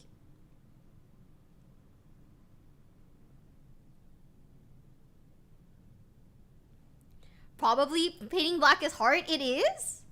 Believe it or not, it's not easy. Oh, okay. So I guess it's just people like the color black then. Oh my god, I can't believe my new like Hearthstone bestie is also a Warhammer bestie now. Let's fucking go. Let's like actually fucking go. What the hell? Oh, you just use black primer? Bro, I'm like scared to buy like paints and whatnot. Not paint, sorry. I'm scared to like to buy like primer because I know I can't bring that shit home with me. So I'll have to like throw it out once I'm done with it. So, oh man. Oh no. something simple could make them pop a lot more and differentiate them so you don't get all three of them confused. Like, good example, the black consoles have a mono black paint scheme, but they have gold trim around their shoulder pads, which makes them super identifiable and cool. Unfortunately, the black dragons don't have that, but that's a nitpick for another Unfortunately, day. they The black don't. dragons 07's in the are chat. also known for having incredibly pale skin, which is interesting because they are of Salamander's gene stock, though I know that once exposed to the nocturne sun, it can cause the weird hyperchromatic pigmentation thing that the salamanders have. The Inquisition That's tends so to send weird. members to keep an eye on them as something that fucked up looking probably has something going on that they probably shouldn't. But this usually ends with said Inquisitor finding out that, no, not really actually. They are in fact just on the level good guys. Like, they are just nice. Through and through, they're salamander successors. What can you expect? It reminds me of how the Ultramarines love all of their successors, but they are always casually just kind of nervous about the mortifactors because they are a bunch of bone-collecting weirdos. So regardless, Not the the Black bone-collecting Dragons have not weirdos. much else to be said aside from that one little jaunt they had with the Dark Eldar as it ended with them being tortured for God knows how long. One being shot with the Boninator gun, which the Dark Eldar have for some reason, and turned them into a bone dragon, which is now a wall decoration. One of these individuals ended up leaving, the Black Dragons, survived, it was Okay, cool. He ended up getting why? recruited by the Salamanders to be a part of their scout company for a little bit, and that's really interesting. Just He went back imagine home, you're I on guess. What the Nocturne hell? getting trained to protect the universe, and you have this thing working next to you. It's kind of funny, but I do like them a lot for it. And the final nail in the coffin that is the oddity that they represent is the fact that they are actually Wait. codex compliant in terms of their chapter hierarchy as well as their company structure. They were the ones who abandoned the Lamenters? What? And they eat people as a ritual? This is the cannibal one? Oh man. God, is there like a faction that isn't a fucking that isn't like fucking cannibals? They don't eat. No, those are more. They just collect bones. Oh. Oh, what an upgrade, guys. They don't eat people, they just collect their bones. Any weirder than Sisters of Battle, to be fair, brother. We haven't done enough like lore research into Sisters of Battle because, I only want to learn about the men. But then right now we're learning about all the freaky ass men. So like I don't know, dude. I don't know. Man, why are they all fucking cannibals? I kind of hate this. No! All Space Marines will eat people in the right situation? I guess, but like, oh my god. Just like go to Costco, buy a roast chicken. What the fuck? And before you guys get mad at me, yes, I know Costco doesn't exist. Yes, I know Costco doesn't exist in this universe. I know. You don't have to tell me. I know. Eating brains are a great way. Okay, just like browse the Wikipedia. What the fuck? Browse the Wikipedia, bro. Shit. Space Costco. No. Ugh. Nasty. What the fuck? I don't know. Actually, we can tell when you're joking. I don't know. Some of these people don't think I'm joking. But also, like, yeah, I don't know. I think like adding that whole thing where they have an organ that lets you like read someone's memories, like that bit is so extra. They really said, okay, these are Space Marines. They're hyper edgy and they're really cool. How do we make them edgier? If they eat someone, they can read their memories because they have a special organ. Bro, they really went full edgelord with that shit. Yeah. They're so fucking edgy, dude. Holy shit. They can spit fucking acid? What? I feel like I've forgotten a lot of the like hyper weird things that Space Marines can do. So far, I've just been focused on how hot they are. I have forgotten that they can and will eat you. Oopsie. Teehee. Do you guys think that that's a red flag? Before you guys say anything, that is also a joke. I know that is a red flag. The acid helps them digest stuff? Dog. What the fuck? How else do you figure how orc breaks work? I mean, you have the Night Lord turning people into wallpaper. Yes, that is true. That is true. No, he wants you to be a part of him anyways. They hungry? Oh, are they just silly? Are they just silly hungry guys? Are they just silly little guys who are just a bit hungry, chat? Oh my god, lots of space marines can no longer spit acid. It's a fairly common mutation for that to stop working. I feel like it's not that they've lost the ability. It's just that like at this point it's just so stupid that the writers are like, man, what the hell? Whoever added that special ability it was fucking trolling. I will not be unconvinced that they're fucking trolling. A man's gotta eat. They're just silly little guys who get a little hungry sometimes. I don't fucking know. Uber Eats something. What the hell? Are you out here eating other people? Ugh. So what happens if they need to throw up? Do they throw up acid? Oh my god. If we're going down that path, right? Of like if we're going down that train of thought, right? Does that mean that when they shoot from their you know where, it's acid? Those are not the same thing? Are they not? The glands aren't near the mouth? Oh, the glands are near the mouth. It's probably more like bleach. You think they're okay, because you know we are trying to still stay within the realm of like monetization. You think they're you know what's more like bleach? That's crazy. Ugh. Before you guys go, why are you censoring all these words? It's because I want to stay monetized, chat. I'm poor. I spent too much money buying Warhammer stuff, okay? So everyone shut up and let me censor myself so that I can earn money so I can buy another tank, okay? Don't at me. You know I'm right. Which is just funny to me on a meta-contextual sense. Like, Ultramarines' successors routinely have issues trying to stay loyal to the Codex and remain compliant. Girl. But for some reason, the Bone Dragon Monster chapter that is constantly under supervision by the feds is going to somehow follow Big Bobby G's rulebook of fun and tactical engagements. That's cool. I'm just saying, maybe the Baraka chapter, we should date the Baraka chapter, cause men have trouble staying loyal with me.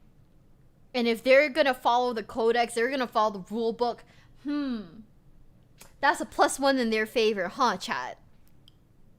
Right?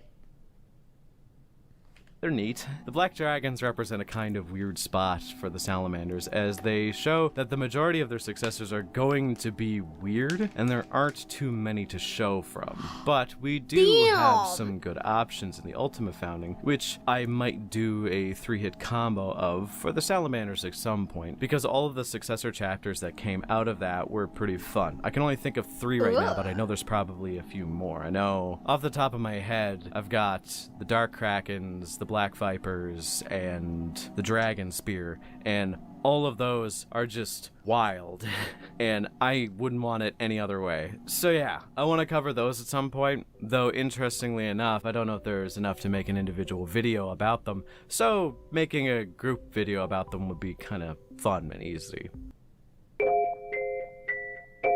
Ooh. Leandro's followed the rules. Do you like him? Okay, not like that.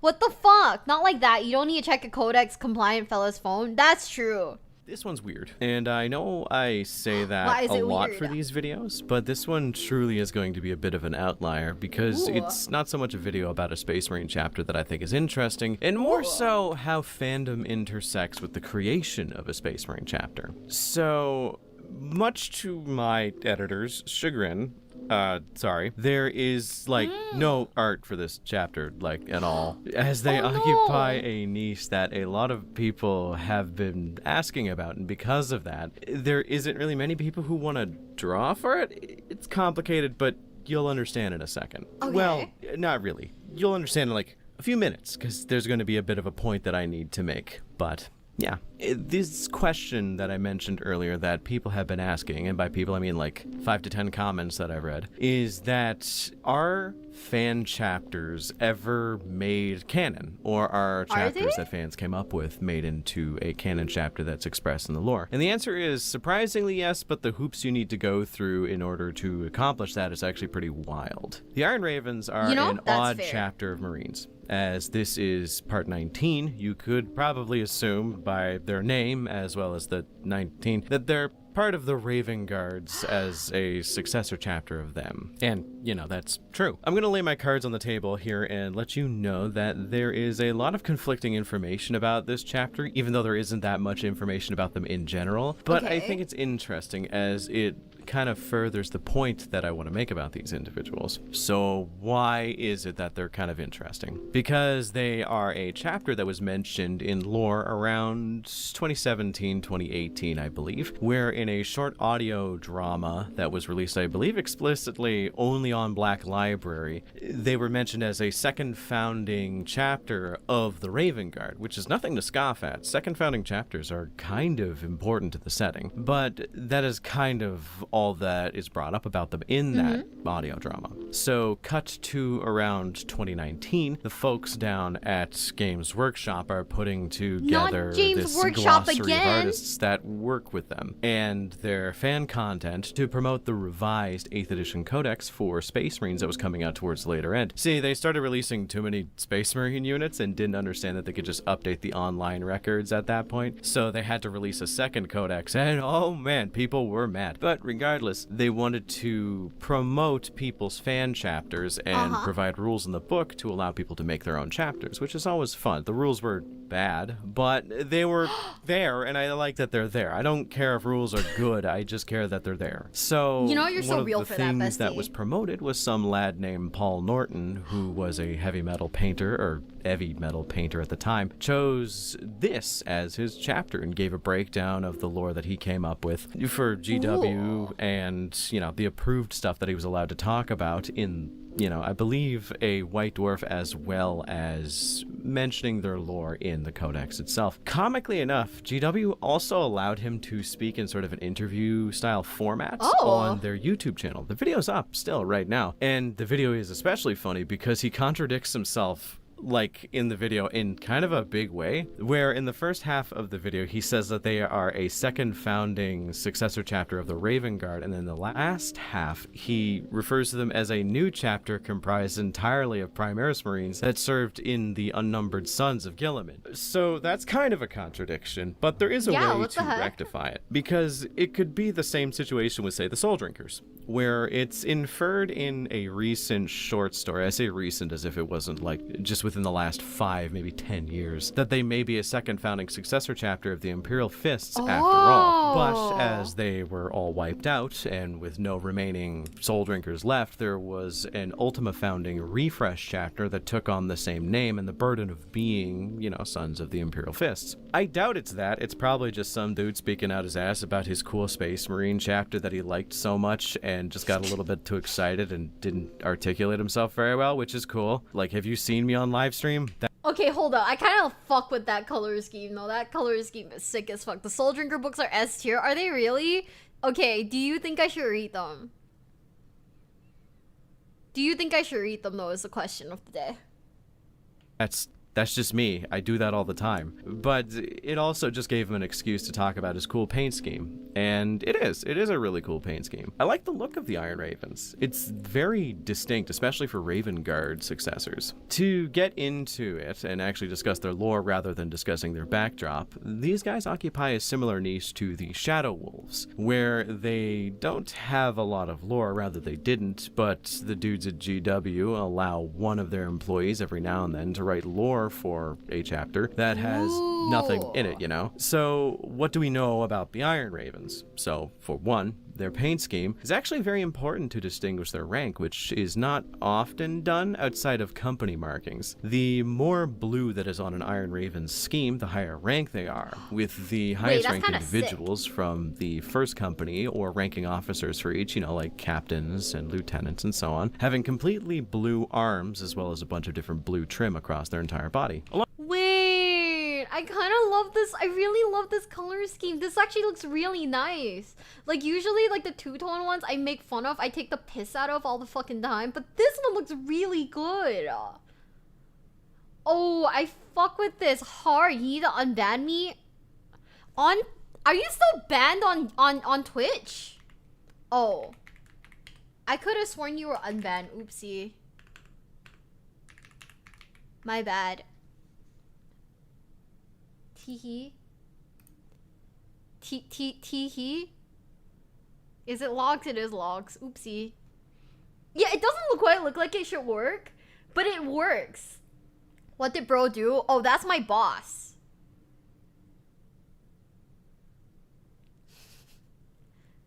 Oh, that's my boss. That's who that is. Yeah, I don't know. I really like the color scheme. I think it's really cool. I really like it. It's really sick.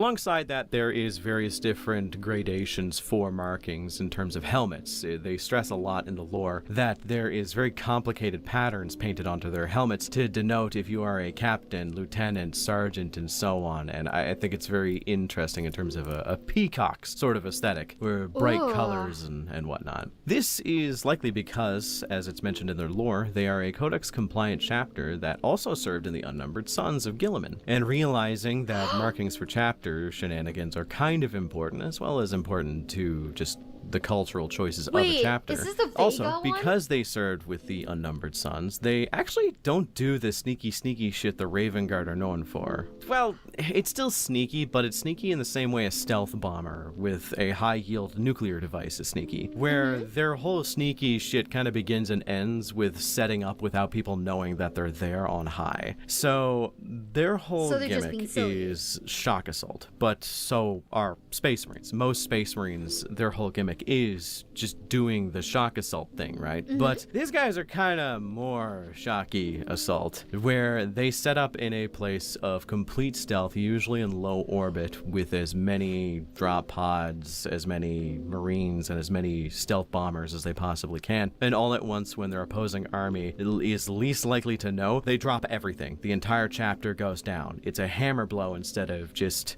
prolonged combat. It's still very Raven Guardy in principle, as there is a lot of stealth setup and reconnaissance that needs to be done in order to get this done. But as I mentioned, there's just the lack of that prolonged assault kind of thing, right? It's cool. It's a different kind of stealth. I do kind of like it, It's the kind of though. stealth of, like, instead of an assassin hiding in the shadows with, like, a poisoned dagger, it's more like me hiding behind a corner with a ball peen hammer. It's kind of nice. It's cute that they're kind of interpreting the tactics that way. So are they we, like, are Assassin's an Creed-ing? odd chapter of Marines for this, as this trait of shock assault into the middle of enemy territory, although is cool, and I have been kind of gassing it up, it is shared by a few other chapters, though right off the top of my head I could name one, and that's the Emperor's Spears, that do relatively the same thing, but have this weird way of going about it, where they crash in like a wave, then fall back before crashing in again, sort of back and forth. The term for this, the name of this specific tactic for the Emperor's Spears, is called Redden the Earth, or in their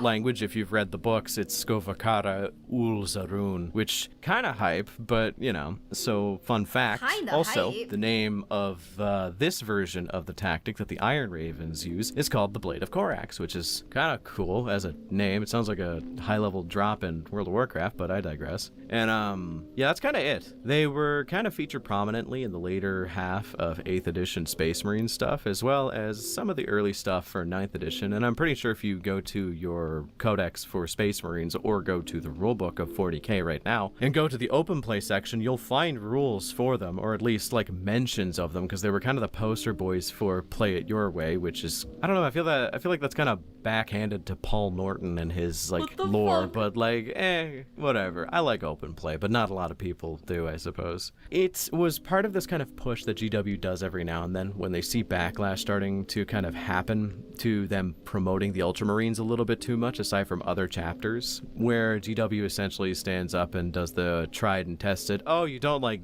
the blue guys, well, here's some new blue guys. And then they usually show an Real. image of like the Crimson Fists or like some other blue-ish chapter or some kind of successor chapter to the Ultramarines. I know it's a hyperbolic statement, but like that's kind of what I mean. So they do that every now and then when people complain too much about Ultramarines. As cynical as I am, I do think it's overall a good thing. I think GW trying to push custom chapters is a good way of promoting the idea of making chapters in the minds of others. I feel like it's swept to the side a lot that you have very limited options to make Space Marines. Even, like, if you acknowledge the fact that there's technically 1,000 chapters of Marines, I still think that it's important to let people know that you could just make whatever you want. Because I think we only have records for somewhere between 400 and 700 Marines that are loyalists serving Marines. And I think promoting other chapters other than Space Marines and giving them the limelight of any kind is a good idea. Like, good example as to what I'm talking about, how sometimes GW can hit the nail on the head, is that right now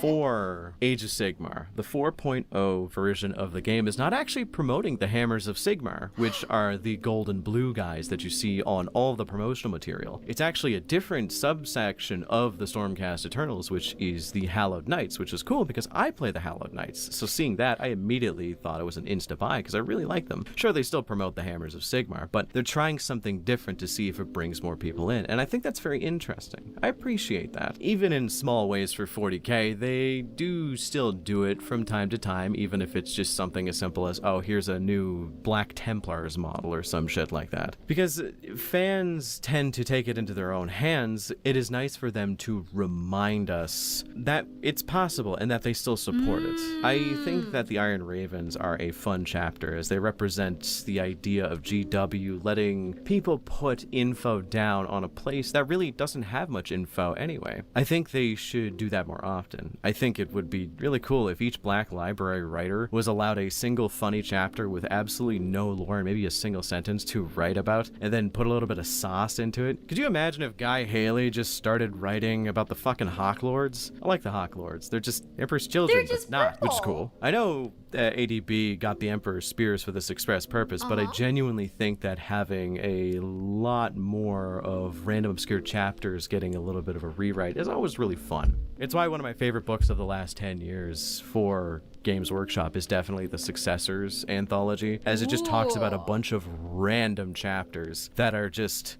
have no kinda lore. wanna Like there's listen an to this Angels now. Resplendent / Angels Penitent section of that book, which who the hell talks about Angels Penitent? That's awesome. The Iron Ravens stand as a testament to a very specific style of Marine that has only really been shown recently, which is the Primaris only chapter. I say recently, again, when I say recently, like last 5 years. Please be patient with me. But also maybe the Primaris rebirth of a dead chapter. I think it could be cool to see like the Star Scorpions come back in a similar way. Ooh. Why do people like the Alpha Legion? Because the Alpha Legion's kind of sick, dude. Hawk Lords or Space Marines have plane and jetpacktism. Okay, what if we just found? Okay, which of the Space Marines has the hot guytism? We know that like it's probably the Imperial Fist that have like tanktism because you know I have the tanktism. But the Blood Angels have hot guytism.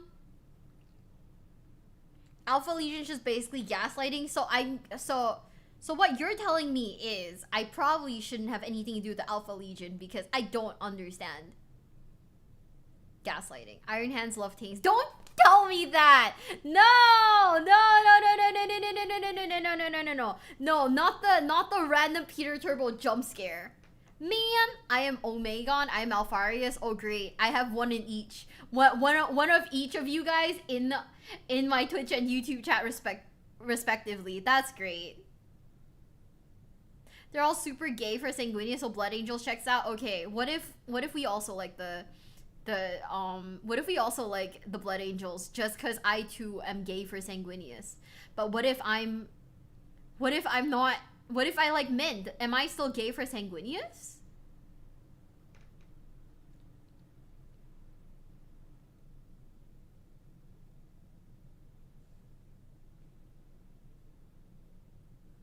We are Alpharius. Yes, he was a real dude. Yeah.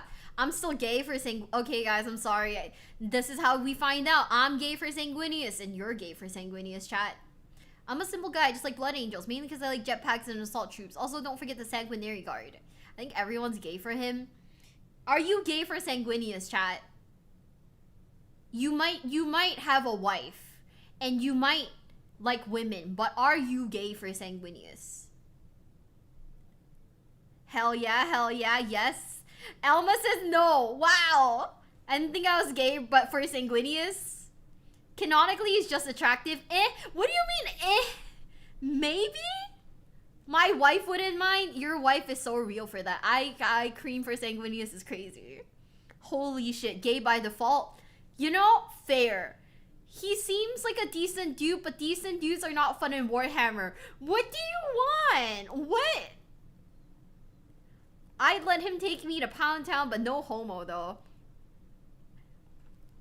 I would let my wife join. But then would your wife be cheating on you then? If that's the case, wait, how does that work? He's not my type? Oh. Incredibly attractive men are not your type. In fact, since you like men, you're technically gay since you're attracted to someone who likes women, which is gay.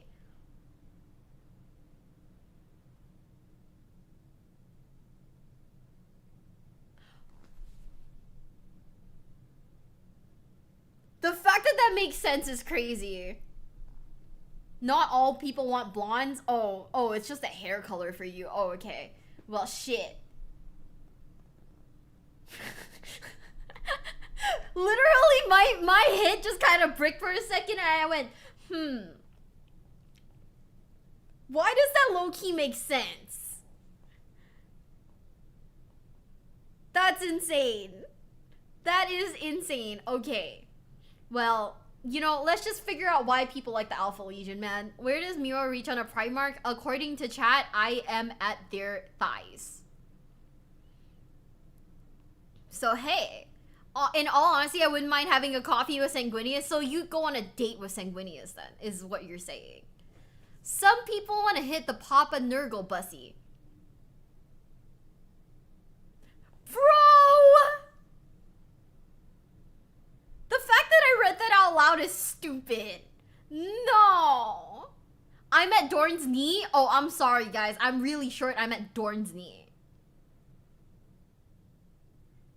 Guys. Absolutely not. No more bussy. No more bussy. Oh my god. Oh my god. You guys are having too much fun with the word bussy. By the way, I now know it is not bussy, it's Bucky's. Who would have thunk? The way it's spelled is so deceptive. Like, I wouldn't have realized that it's not bussies.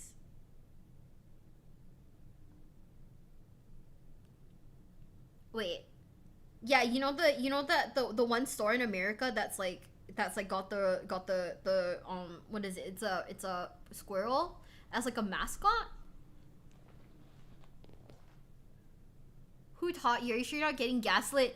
I feel like you guys are gaslighting me again.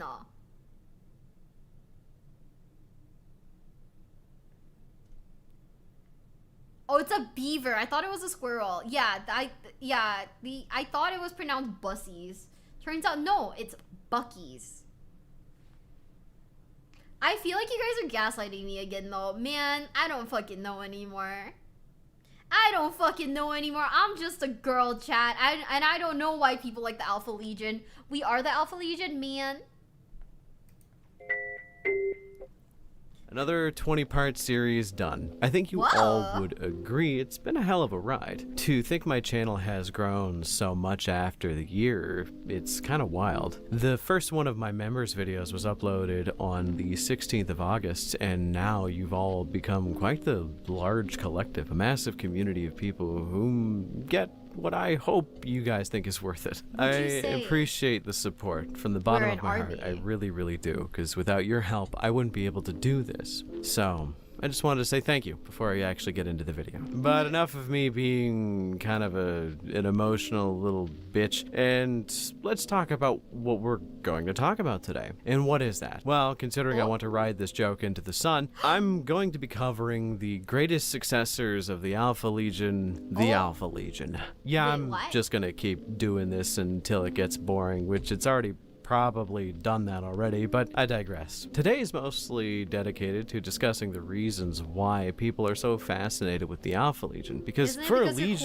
legion fuck? that doesn't get much of the spotlight in the lore, there is an incredibly pervasive aura about them that attracts the weird conspiracy nuts of the 40k community. I swear, if GW ever had their stock prices dip to a critical low and they wanted to sell out and say, you know, the hell with integrity, they could just have Gilliman lean forward to one of his prime iterators and just say, I am Alfarius, without further explanation, and the fandom would lose their goddamn minds. So I just wanted to make a more theoretical video about, well, why? Why do people care so much? And Why I do do people actually care? have a definitive answer for this. And it's going to fly in the face of some rather interesting fan theories I've seen before, but you know, it is what it is. Starting off, Okay. for those not in the know, the Alpha Legion are a legion with a very specific specialism. A lot of people say stealth or espionage, but those are really only half answers. The best way to describe it, or at least the best way that I tend to describe it, is they are a legion whose sole concern in terms of warfare is the control of the flow of information. As if you control what people know about you, your strengths, your weaknesses, you can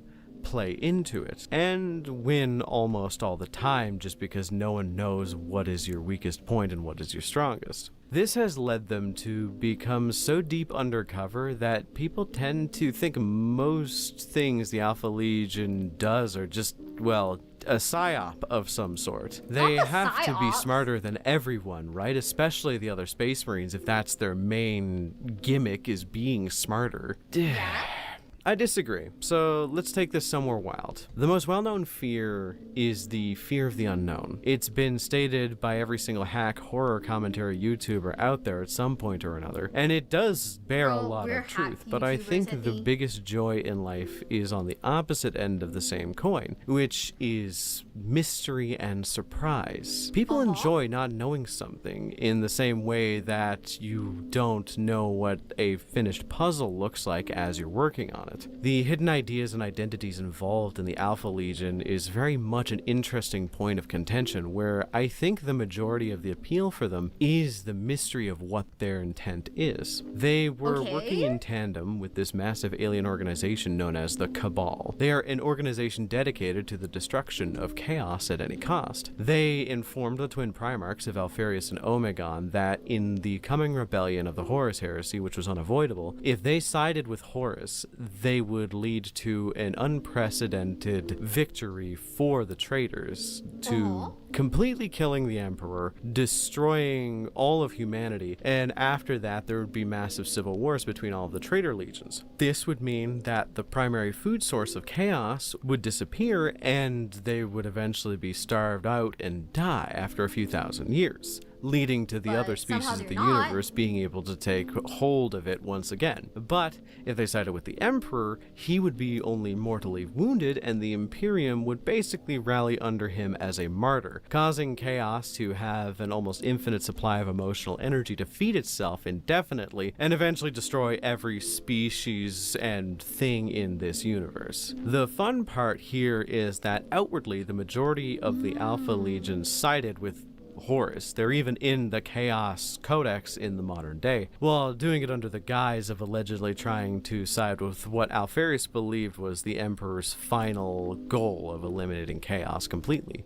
But even still, with them siding with Horus, the opposite happened, where the Emperor was mortally wounded. Now, say what you will about Alfarius doing one thing and Omegon doing another, which is why it's kind of open to interpretation, I mind you. But that's the reason there is such a high level of fan theories and intrigue in this specific faction. Content involving the Alpha Legion is always speculative about why this specific thing happened. Now, the easiest way to explain it is Omegon just outplayed Alpharius and ended up causing more of the Alpha Legion resources to be dedicated to the Loyalist side, which ended with the bad end of the war, where there was no civil war after the Horus Heresy that would destroy all of humanity, and the Emperor was just mortally wounded. But I do think that there is a lot of wiggle room for people to interpret it that maybe it was a mixed victory, where both sides ended up getting a little bit of something in the end. People love a good puzzle, and piecing everything together with just the limited pieces of information they have is definitely fun. The characters of the Alpha Legion are also, although not nearly as highlighted as the other legions during the Heresy, incredibly fun. I love my experiences with individuals like Ingo Peck, even if I have to stomach the fact that John Grammaticus shows up in his story. This doesn't just translate to them in the Heresy. Even in the modern day, there are events like, say, Saint Celestine giving an Imperial relic to a group of Alpha Legionnaires because she thinks that they are still loyal to some degree. Or with the events of Militant Apostolic Matthew in the Dark Imperium trilogy, where the Alpha Legion slaughtered an entire planet of priests that are being trained only to leave him intentionally alive, which inevitably, couple decades later into the future, led to him being possessed by the spirit of the Emperor for a temporary period of time, and saving the life of Rabute Gilliman while banishing Mortarion for an extended period of time. Mortarion is still not back in the story, if my memory is correct, and that is a very significant benefit to the Imperial side of things. These actions, although definitely not conventionally pleasant, do end up with the greater good for the Imperium being accomplished, which is kind of the highlight of the Legion as a whole, due to things that Omegon has been kind of cooking for the last couple hundred centuries. Because if you didn't know, Omegon of the two Primarchs was actually the one deemed to be just straight up loyal for the most part, allegedly. What? It's kind of hard to tell, but he was the one to tip off a lot of loyalists during the Heresy in very indirect ways. He was the one that planned a lot of those actions that, because the Alpha Legion attacked this key point, other Imperials figured out really quickly that, oh, he's actually a traitor, and they ended up attacking with double the force. It's very suspicious, but with Alpharius being the one who ended up dying, Omegon is technically the only Primarch left for the Alpha Legion, which would explain why a lot of their behaviors kind of lead to a greater good for the Alpha Legion and the Imperium as a whole. Though again, there's a lot to interpret. I don't think my brain is big I enough do for think this. they're also just fun, and the reason why people like them is because they're just kind of cool. It doesn't have to be that deep. You can be as superficial about them as you like. Like, straight up, I just like the color of their armor and their tactics. That's it. true. You don't They are have really to enjoy cool. their lore. But because aesthetically they look cool, lore-wise they have a lot to them, and there's just a lot of puzzles that people come back to trying to solve, especially when we get new information. I think that it leads to this complete package that people just genuinely enjoy, even down to their armor scheme requiring a completely different technique of painting to use. Like, I learned about inks and using inks through the Alpha Legion, where you have to, I know this isn't a painting channel, but you paint them a bright silver and then you have to overlay a turquoise ink over them to give them this kind of bright blue metal look to them. I think that's so interesting that they're very different. It's kind of like the Night Lords, where you have to learn how to paint the lightning in order to use them. There are numerous reasons as to why the Legion is so popular, and that is why I think even if the joke runs stale, I'm always going to have something to say about them. Like, I hey, mean, I guess that did you makes guys know that sense. I've picked up Legions Imperialis? You know, the mini Warhammer. And I'm currently painting my Space Marines in that set as Alpha Legion. Ain't that nutty? Ain't that nutty is so crazy. It is kind of nutty. That was 20 chapters of Space Marines that I think are significant enough to justify talking about. Was it a stretch? For some of them, yeah. but I like to think I pled my case well enough. I have my favorites, and if I may be a bit sappy, it's so weird to think that I can trace myself back to seeing the first video of this series and know that it was a year ago. If I remember Ooh. correctly, I did this around 25,000 subs, but I could be wrong. And that was an amazing climb.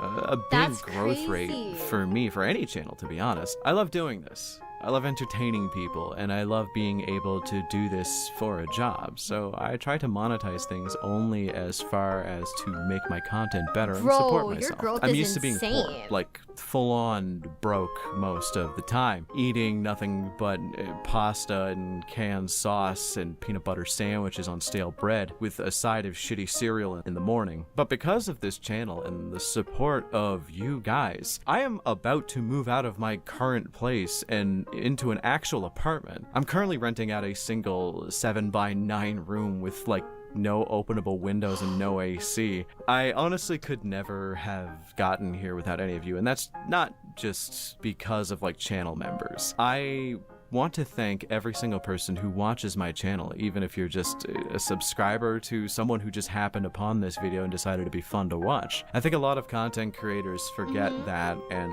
just end up seeing their fans as dollar signs and only thanking the ones that support them financially. But without any of you, this channel wouldn't exist, and my ability to produce videos, hire on someone to work for me, it wouldn't be what it is now, and I wouldn't be able to do it. So I want to try and interact with you all as much as possible. I ground myself by reading as many comments as possible when a video goes live, and from there I'm able to No, he's understand so real what for people that, like though. and what people are feeling. It's not much, but it helps me understand when people like certain videos and people don't like certain videos, but it helps me very understand real what for your that. opinions are. Side note, I have a public Discord. The link is in the description of all of my videos, and I do try to hop in VC from time to time, though it does get kind of rare. I am a bit busy this time of year. So if you got to the end of this video, show up. We might get to hang out at some point, because I do hang out in there from time to time. But from the bottom of my heart, all of that aside, thank you all for being here.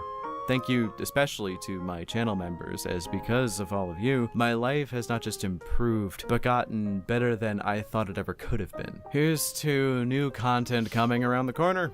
And once again, thank you all for watching. Until next time. Guys, I so agree with him though. Like, honestly, even for me, the fact that you guys are here means a lot to me. Like, I don't want to end this stream on a sappy note, because the sappiness will start on like, the sappiness will happen on like in like 2 days, but I don't want to end it on a sappy note. But I everything that he said, I do feel that too. Like, you guys, having a community has really changed my life for the better in a lot of different ways.